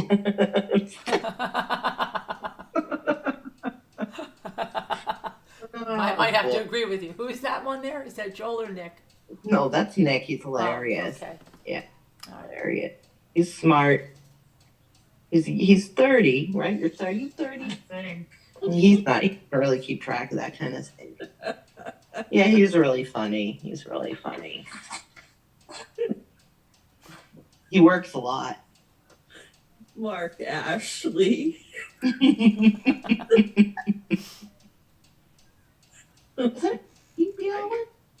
What was it, Mike Washington? Mike Washington was the secretary. Was the supervisor. Yeah. Those were hilarious, those calls. Like, I laughed so hard. Like, I couldn't breathe. I do remember it. I do, but I don't know how I forgot. I will, Robbie. I'm going to go swallow these pills, and I'll pull up the Black Forest. Oh, here's Debbie D. I have to take my vitamin. That's what I'm taking, my vitamins right now. Hold on. Oh, I have to get my vitamin too. Shite, that means I've got to move. Oh. Hi, Debbie. Hi, Debbie. Hey. Do you remember Mark Ashley and Mike Washington? Huh? Remember Mark Ashley and Mike Washington and the Black Forest cake and the lottery winnings? The lottery check to Carolyn, and then Are you guys serious? Really? what? What? It happened. So that was the first time we saw it, and then Carolyn just replayed it not that long ago. We watched it all again. Well, we heard it all again. It's audio. Yeah. Okay. The calls. You really don't remember it, Debbie? Where all the calls from Mark Ashley and Mike Washington, the sweepstakes winner, Carolyn, and she wants to. Oh, yes, I remember. What do you mean? Yeah. Yes, I remember. What happened? What did I miss? We're still talking about the same thing. Oh my gosh. And Mike Washington. I remember that. Yeah. We could play that again sometime. I can't believe you didn't remember that. I must have laughed so hard, I must have popped some of my remaining brain cells. That'll have to be a member night treat sometime. Yeah, member night. You gotta be a member. Don't forget to like and subscribe, and then you can be on our 24-hour Zooms. We go shopping. We go go to the store, different stores, walking. Sleep watching service. Yeah, we do all kinds. We go through drive-throughs, talk to people, whatever. Make sure you're wearing your Crocs. Yeah, make sure you're wearing your Crocs. Everybody needs to bring their Crocs to the meeting. Yeah, sleep watching. If you don't like to sleep alone, or if you're scared during the middle of the night, you can just log into there's a sleep Zoom where you can sleep. Yeah, and then somebody will watch you every night. And then if you get scared, you just pop up and you're like, is anybody there? And then we're right here. I heard a noise, and everything will be fine. People also, for really, in all seriousness, it's good for support, and people that live alone and they're scared, yeah, we get to know each other a lot better. And they can even go like this throughout the night. Like, are you guys still there? Yeah. It's like a sleepover. Right. It's like but it does suck to be the one person that has to stay awake and watch everybody when it comes to your turn, but right? it's good for the time zone. No, you so have to sleep rotating. too. You'll get a turn. Gail's good at that. She's on almost all the time because on the Australia time zone, and she is up when a lot of the other runs are sleeping. She's a good sleep watcher. Right, Gail? No, Gail's probably doing her sleeping now, right? It'll probably be. She's always it's like here. 5 p.m. over there right now. 5 p.m. there, yeah. So she does watch us because now it's like and then by the time we're getting up, she's about ready to go to bed. And by the time we're going to bed, she's about ready to get up. Yeah, it goes. Really? No Kool-Aid before bed, Deborah says. Linda's going to be up early tomorrow because she went to bed extremely early tonight because she's at a friend's, I missed all of that because I was out. And I just missed it. Like, I didn't see Linda. I heard her for a minute, afterwards. But she was a little ticked off because I think she drove us all to the south of the border and something else was going on, and I don't know what the heck was happening, and she really loves that south of the border. A lot of people do. To a tourist shop, yeah. Yeah, but it's really expensive, isn't it, though? Or is it reasonable? There's a lot of hype about it, but I think more of that hype was back in the day. Since the pandemic, and so much of it is closed down, and people used to go there and buy fireworks and stuff like that, and everybody that was driving down to Florida, they'd be like, oh, how much further to the south of the border, south of the border, south of the border. But now it was like, I don't know, it's just but Linda really likes it. Some people like it. They do. They like it. What is it? South of the border, I think was asking. It's sort of like a Flying J, but it's a lot bigger. I don't know what a Flying J. I don't know what a flying J is either. It's not like a big, like a giant. They have all kinds of stuff. You can like take showers. It's like they a truck stop. A yeah, flying it's like a truck stuff, but you could sleep there. Some of them have sleep pods or whatever. Really? Where is it? Yeah. What state? I don't know about this. I don't know either. What state?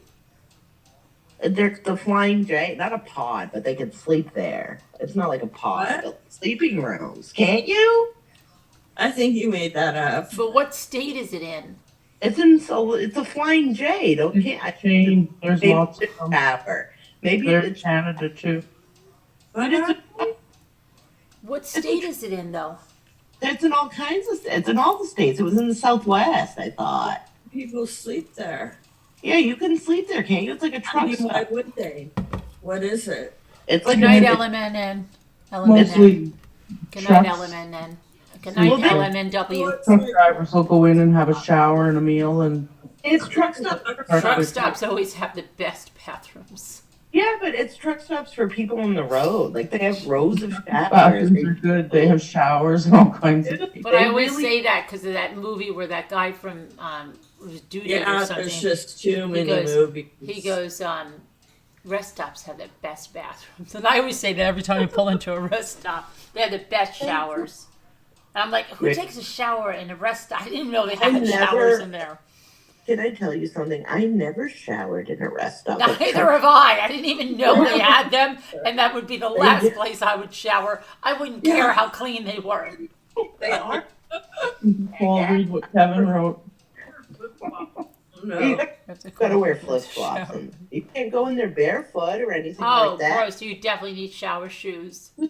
No, I wouldn't even then. Are you kidding me? Well, if you were a truck driver, right? You probably wear gloves. Yeah, you wear gloves. But if you're a truck driver, though, and you have to do that, long haul truck drivers, some of them, you got to stop and do that stuff, right?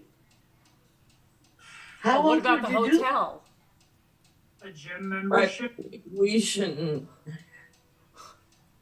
You know, if I'm the only one that's going to be smelling me in that truck, I'd probably just rough. just rough it for the time? It's so Yeah. those big, huge wipes they use in the hospital. Yeah, you can use those ones. And the dry shampoo. Oh my God, I think we're thinking way too much into this, though, are we? Like shampoo. No, they have these big wipes in the hospital. They're like this big. I'm not kidding. They're like this big. It's like a white container, but it's this big. They're bathing wipes. Yeah. And you got your dry Just shampoo. carry a couple packs of those and some dry shampoo. Wait a minute, are you some joking? clean Is this for clothing. real? I am totally Wait, serious. no. When you're in the hospital, they'll probably be slapping you down with those. What do you mean a thing that dries you off? Are No, you it's just big bathing wipes. They'll probably be wiping you down with those if you're staying overnight. They could be like a time for your bath, dryer? Nicole. No, I'm not that gullible. No, they're gonna do it. It could be time for time to get you cleaned up, Nicole. Big dryer. They do wipe you down with those, so get ready. Yeah, they will. Nicole. Get ready for the dryer? What's the dryer? That's my Not the concern. dryer, the wipes, the dry shampoo. The Have you ever heard of dry shampoo? You spray it in your hair and then you brush it. Oh, yeah, that's fine. I thought you were saying something else. I'm so sorry. I thought they were going to put you in the dryer. I thought there was a machine that they put on dry that had shampoo. like a heater. Like those that just dry. I don't know, like a tanning bed light. I have to lay down maybe. I got up so early. Holy crap, it's late. for me. Did you take your vitamins? You just want Yeah, to I say, did. no, I'll just keep my greasy hair. No. Dry shampoo was okay. I have some of that. Like the not your mother's whatever. I don't know the. But when you're not the one using it, they get wild with that can and it's all over your face. Really? Yeah, it's so And it bad. smells like baby powder. Yeah, it smells like baby powder. I wonder if it's probably like powder. I don't know. I don't know. Maybe it's just, what is dry shampoo? It's just probably like a. Oh, I'm supposed to look at the Black Forest for Robert Bob. It's a scary Oh place. yeah, Black Forest. Let's Yeah. go back to that. Black We went off tracks there. Forest. You're supposed to be looking up the Black Forest. Let's the see, yeah, history the of- Black Forest. The Black Forest is a large forested mountain range. Yeah. It's Yeah. it's in southwest Germany in the state of Baden-Württemberg. Bounded by the Rhine Valley to the west and south and close to the borders with France and Switzerland. Okay, so let's see what this looks like. Robert Bob said the pictures of it are scary. I don't think so. Like these Did Robert Bob send pictures of this? No, but watch. See this? They look like cuckoo clocks. That's a Black Forest house. Isn't that nice looking? That's you keep thinking you're gonna say Black Forest ham. It looks almost like Heidi's house or something. Oh yeah, Heidi. I remember that. And this part doesn't look scary. This other picture, Robert Bob. Is it pretty? Yeah, like look, that picture doesn't look Can scary. you show us? Oh, it's on YouTube, isn't it? I have to go on YouTube. yeah. Oh, hello. I like that. This actually looks pretty close to where I live, Robert Bob. I mean, that's beautiful. And the guy that made my dollhouse when I was a kid, he made me like these little plaques that had a Black Forest house like that on there. And I don't know where they went. Oh, wait. She said keep clicking. No. She said keep clicking. It is beautiful. Look at how beautiful this is in the Black Forest. Look. Oh, my God. It's gorgeous. Clicking. She said keep clicking. That's what she just said it. Keep clicking. I am. That's beautiful to me. It is. It looks like my dad's farm. And look, I'm not joking. You thought I was kidding, right, about the cuckoo clocks? Yeah, I but even have a picture here of the cuckoo clocks. We have to find some night pictures. Look, they're carving the clocks over there, and the cuckoo, Oh my gosh! I feel like someone is punking me. Look what's there: the Black Forest cake. Where? In the Black Forest. Look at this. There's pictures of it. I'm not kidding around. No. The cuckoo clocks and the Black Forest. And then look at this. These beautiful Tudor-style homes. Look at this. Bands playing. This is a great place, Robert Bob. A great place. Okay, I'm seeing cakes. I think I'm behind. I'm really confused. Look, Robert Bob. You can even have ski lifts, and they're going skiing over there. Look at this. Where's Robert Bob finding this scary? Cake. Look at this. Really? Oh, wow. That cake looks good. Was that a cake? Yes, Yeah, that's the Black Forest cake. I don't even like Black Forest cake, and I I'm really want not it. finding this scary, Robert Bob. That's pretty. Look at that. That architecture. I like that. She says go to Black Forest Images or Images Black Forest Germany. I want to go visit the Black Forest and see where my clock came from. Look, there's castles over there. I want to go in the castle. Look. Again, with the clock. Oh, look at this. I think I may get a whole wall of cuckoo clocks.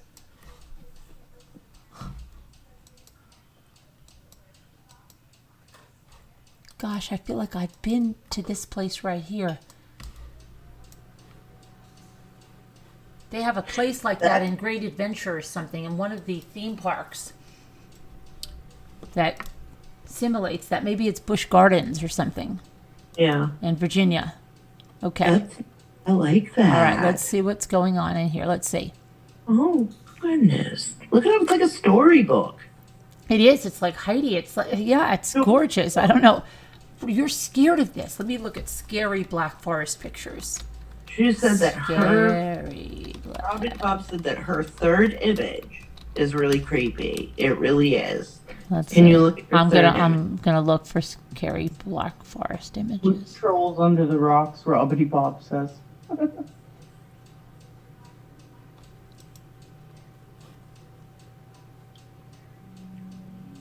That will give you goosebumps. Is that what you're watching? That will give you goosebumps? Oh, does anybody know? Okay, these are 5 of the world's most haunted forests that will give you goosebumps. I want to see. The Black Forest. Is that really on there? Yes, the Black Forest in Germany. And it says, situated along the Rhine River, these woods are mountainous, vast, and notoriously dense. Pine and fir do their best to block out the sunlight, which makes for a dim and dreary environment. But it didn't look like that. I need to reheat my coffee, too. A sure magnet for supernatural beings. The hauntings of the Black Forest are straight out of your fairy tale variety. Curious folk come here in search of UFOs and aliens, and in hopes of spotting ghosts of kings and queens, as well as werewolves, dwarves, witches, and magicians. Near the now vanished village of Wolmersper, a headless horseman rides every year on a great white steed. Yeberg Castle is home to beautiful ladies, visible only at night, and a legendary wine cellar that no one has managed to find.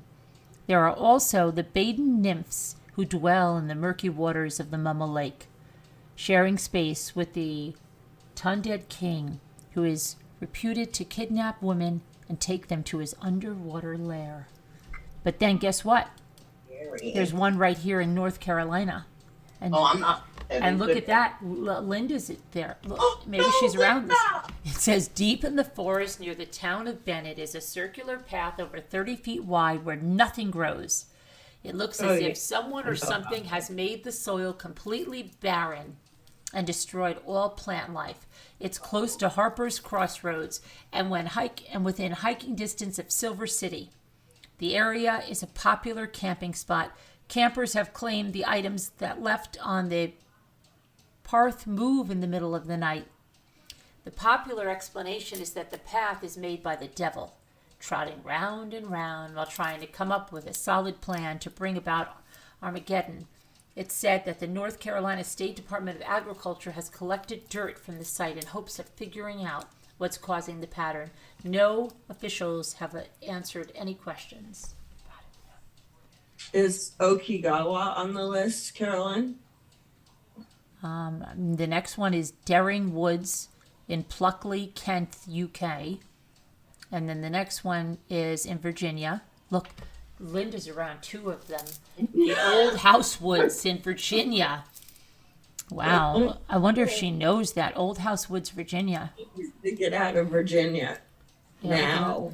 If subtle uncanniness isn't your cup of rum, head over to Matthews County for 50 acres of thoroughly haunted woodland with a broad range of pirate-themed supernatural spectacles. And look at that, pirate themes. And that's where Johnny Depp had his trial. The neighboring port was full of activity during the Revolutionary and Civil Wars and has been inhabited or attacked by the Spanish Armada, the British Redcoats, the Native Americans, slaves, and plenty of pirates. As a result, there are countless legends about lost treasure and haunted graveyards, along with reports of brooding presences and glowing lights. More remarkable stories include sightings of headless dogs, ghost cows, oh boy, and rampaging skeletons armed with swords. Some have even seen a phantom 3-mast sailing ship flying over the woods and a fully rigged Spanish galleon. That sounds like there's a lot. Then the next one is in Japan, so no, there's nothing like that. Going on there. A lot going on there. A whole heck of a lot. Yeah. But Okigawa's not on your list? Nope. What's next? What's it called? It has to be on there. It's not. It's not on this list. I mean, 5 of the world's most haunted forests. There's a lot of haunted forests, I bet. It's super haunted. I think my forest is haunted in the backyard. One time we heard like something weird screaming back there. It was like it was weird. We went up to it. It's known as the suicide forest. Oh my goodness. Oh. No, the hanging forest. Yeah. No. Please hit one. Yeah. Never heard of it. Fairy tale forest, yeah. You're laughing your head off, Robert? You must have a creepy Google. You must have a lovely one. Oh, I'm looking at Robert. Bob said, I must have a very lovely Google. But I said she's gonna have nightmares now talking about it. All right, let's change gears now. We'll go change gears to Sorry, Rubbity Bub. We're gonna stop now, so we're gonna have a nice drink. Put something tonight. nice on. Hold Let's on. see.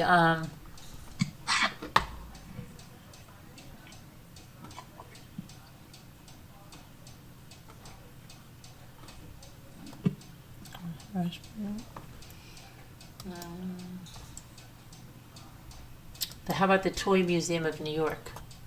Is that scary? No. Nicole. Okay, because I thought we were turning it around. Okay. No, it's not scary at all.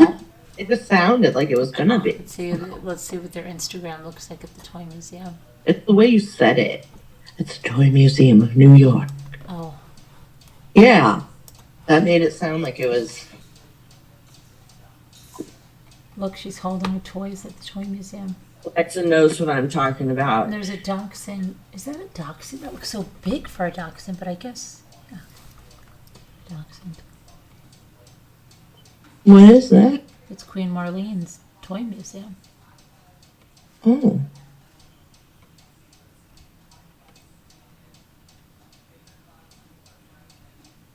I don't know what that is.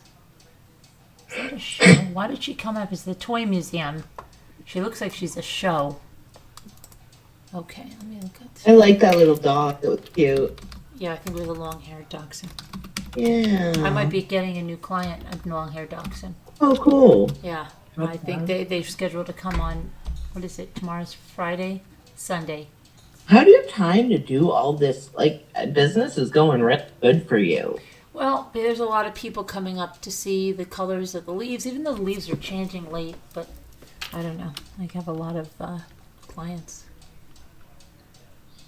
Maybe they want to get out and go on vacation before the winter and, sicknesses come back and all that stuff. Oh, I have a just wanna couple of puppies coming. They're lab puppies. Have you ever seen a Labrador? Well, actually, they're Labradoodle puppies. My parents had labs, yeah. But they're these are Labradoodles, and one's a golden noodle. Oh, golden noodle. We have to remove the golden Black doodle. Forest Germany for Robbity Bob. I did. It's gone. I know it's there on YouTube. But it is? No. I'm on you. I don't see it Not on on YouTube. my YouTube. Mm-mm, it's gone. You just speed ahead there, Robbity Bob. We're done with that. Okay, Rubbity Bob, it's okay. It's okay. If they come alive and they stay in the forest, they don't come out of the forest. If they come out of the forest, they're all alone. Where no did you other get that hairy cat you have? The one that you said, what kind of cat was it? That white one that looks very regal? That looks like it eats out of My fancy. cat Angora. Yeah, where'd you get that from? It was a stray. Really? It was a stray? See, that's, Yeah, somebody- that's the thing about cats, right? You can get a freaking stray cat that ends up being like, looking like a rag doll or a Maine Coon. Like, I have two. I have a bunch. Yeah. isn't that crazy? Because that doesn't work that way with dogs. Like, you don't just see a dog out there and be like, hey, there's a long-haired dachshund out there, stray. Come on, bring him in. That happens with cats all the time. Yeah, Right? I get that. It does. Feel purebred dogs. It does happen out of your yard. Dogs were free, technically not free, because having an animal costs money right from the get-go. As soon as you get the animal's costing you money. But yeah. A friend of ours dog had puppies, and my husband, I thought he was gonna say no, and I took him home, and my husband had one little oxy with it. She was at He what? Yeah, Diamond was our other one. Was my my brother's dog, but he worked a lot. This was pre-COVID. He works in urban, And your brother has a pig too, right? He has a pig now. He has a pig now, yes. And the pig goes back and forth from his house to Mom's house. Yeah, Dipper, the pig. So by itself. No. My brother, he's okay. He packs his things and goes. He's huge. They say he's a miniature pig. I don't see. I've never seen pigs that stay little. Everybody says, "Oh, this is a little pig that stays little," and they don't. They keep growing. Okay, it's a full-size pig. That's what I mean. That's what I hear all the time. I'm getting my pig. He's gotten huge, and he's very stubborn, and he gets upset when it's time to go in the house. He wants to stay outside. He wants to play, and he can't. Then he has tantrums. Market them as potbelly pigs. Yeah, miniature potbelly pigs. Pigs are incredibly intelligent animals. They're incredibly intelligent animals, and like he goes to the bathroom on a pee pad when in the house at night, and during the day outside. Hangs out with 2 dogs, 2 cats in the house. In the yard, 2 cats in the yard. Life used to be so hard. I mean, it's different. I don't eat bacon around him when he's home. Oh, that's horrible. There's no bacon. He doesn't smell bacon ever. I don't know what they do over there. I don't want, hopefully not. So. Yeah, it's a different situation, I guess, for everybody. I don't know. You meet a lot of people on your channel, Carolyn, right? Yeah. Hi, Leslie. Oh, my God. How are you, Leslie?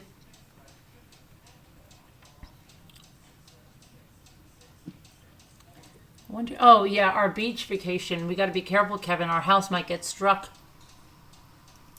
Oh no! Struck by what? Imagine with this storm that's coming up? Let me check on it. Ian, it's headed right to our house. Serious? Mm-hmm. Yeah. Headed right to our house. Oh, read what Kevin wrote. What did he write? I can't really. Pigs. Pig. The car drives. Grandma's house. No. I would believe it though. I mean, he's so smart. I mean, now we're supposed to get rain and high winds off of this storm coming in the mountains of NC. It's coming all the way down. I know. Sandy was telling me today. Yeah. Yeah. And Linda's over She's there. visiting. It's supposed to hit tomorrow. Mm-hmm. Let's see. It said it likely made landfall. Let me see. Where is it now? Hi, Lindy Vischer. How are you? Where the heck is it? Okay. The heck is this? Isn't that what I want? Edisto. Okay. It says, Thursday night, the entire coast of South Carolina is under hurricane warning. Coastal towns facing the threat of heavy rain, Ian's hurricane-force winds, and a storm surge that could be as high as 7 feet. People here are watching Ian's path closely.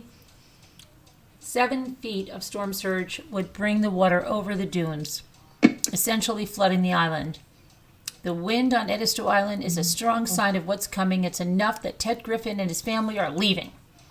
We've been here too many years and seen quite a few storms come through. Even driving back to Charlotte, he's sure he will see some of Ian's rain. The rain isn't the biggest concern on this island. It's kind of an eerie feeling, maybe a little bit, said Randy White, who lives on Edisto and will remain there during the storm. I wonder where my cousin is, if he's down here or over there.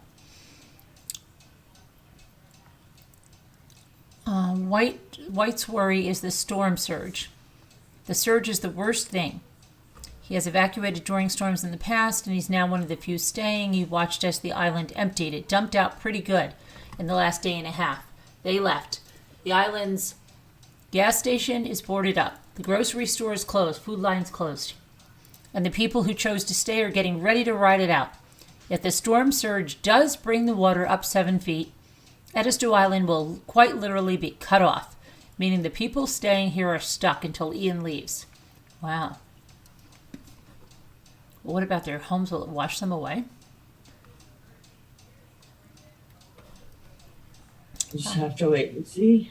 Look at Florida. Did you lose Look at it over there. Where, have we heard from Debbie Swanky? Look at that. I don't know. I don't think. Where is Debbie Swinky? I hope she's okay. We saw Sammy. What did Sammy say? What did Sammy say when you saw her? She came in during the last video.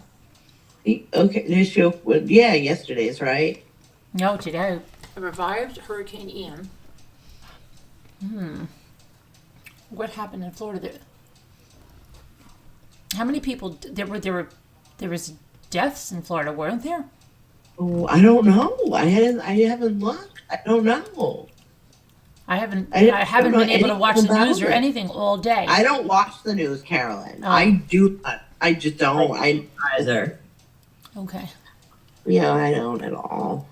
No. At least 4 people were confirmed dead in Florida. Well, I mean, I read news, but I don't watch it. I read it. Yeah, I read it, not watch it. Oh, in Fort Myers, the hurricane ripped homes from their slabs, deposited them among shredded wreckage.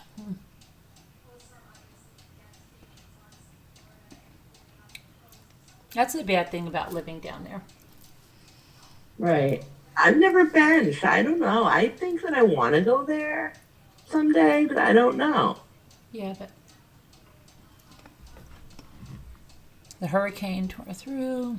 Fort Myers was littered with broken trees, boat trailers, and other debris. Yeah, debris. Oh my gosh, a chunk of the Sanibel Causeway fell into the sea, cutting off the access to the barrier island where 6,300 people lived. That's the shell capital of the world, Sanibel. Wow. The storm was on track to later hit North Carolina. Ray Cooper, governor, urged residents to prepare for torrents of rain. Are you in the path of it, Debbie?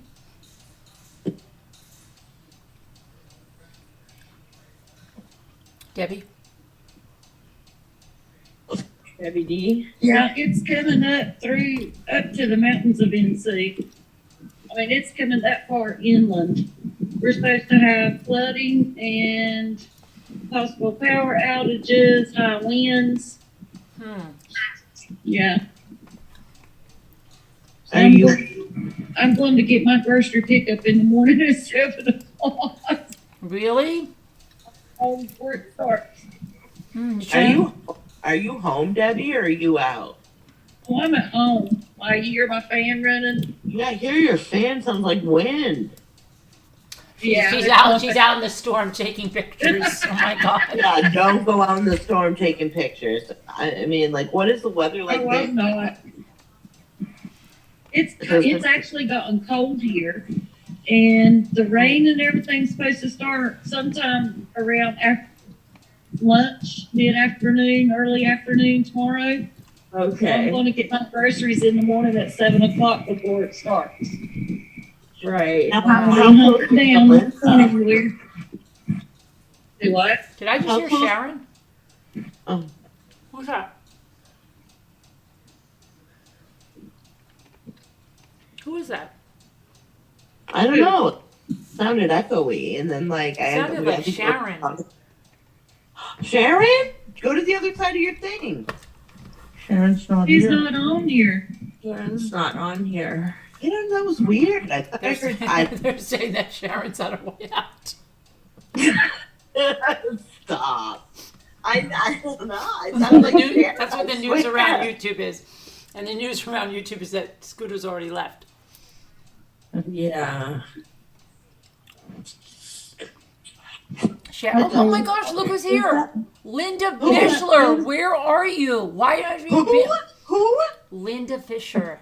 She's been in here. I already said hi to her like an hour ago, Carol. Oh, I haven't seen her. Linda, why haven't you been in here? What's going on? There. I jumped. Oh my gosh, Linda. I haven't seen Linda in like 6 months. Yeah. Linda, where have you been? Do tell. It's always amazing when somebody comes back after all that time. I would be like seeing Newfie in the chat. There's no way I would want to live in Florida. My sister lives in Miami too. Really, Leslie? Yeah.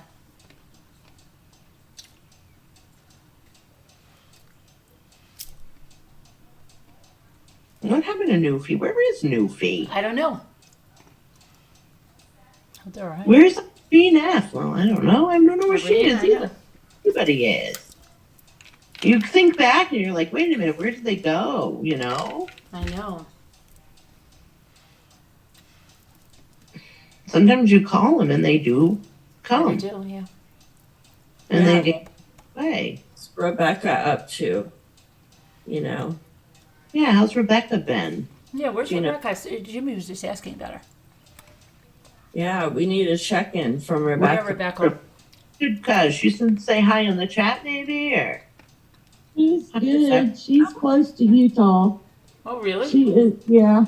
Mm-hmm. I thought she was going to come on and carve wood from every state. Carolyn. She said she was. Yeah. That's what she told me the plan was. Right, Debbie? Yeah. maybe it is hard. something. It's hard sometimes for her to carve, depending on how close she is to people. Right. Yeah. It might be a little bit noisy. Yeah. I wonder if she's like, she should sell though. She wouldn't Well, really. she has been. Good. She has sold some to some people where she's been camping and to some of the owners and stuff of the campsites and yeah. Yeah, she's very talented.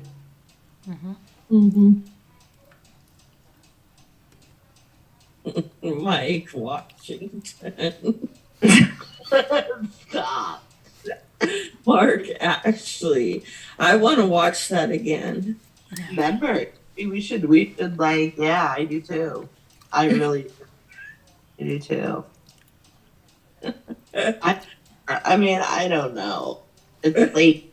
I gotta lay down soon. My poor back. What time? I can't believe it's 4:30 already, and I've got a road trip tomorrow.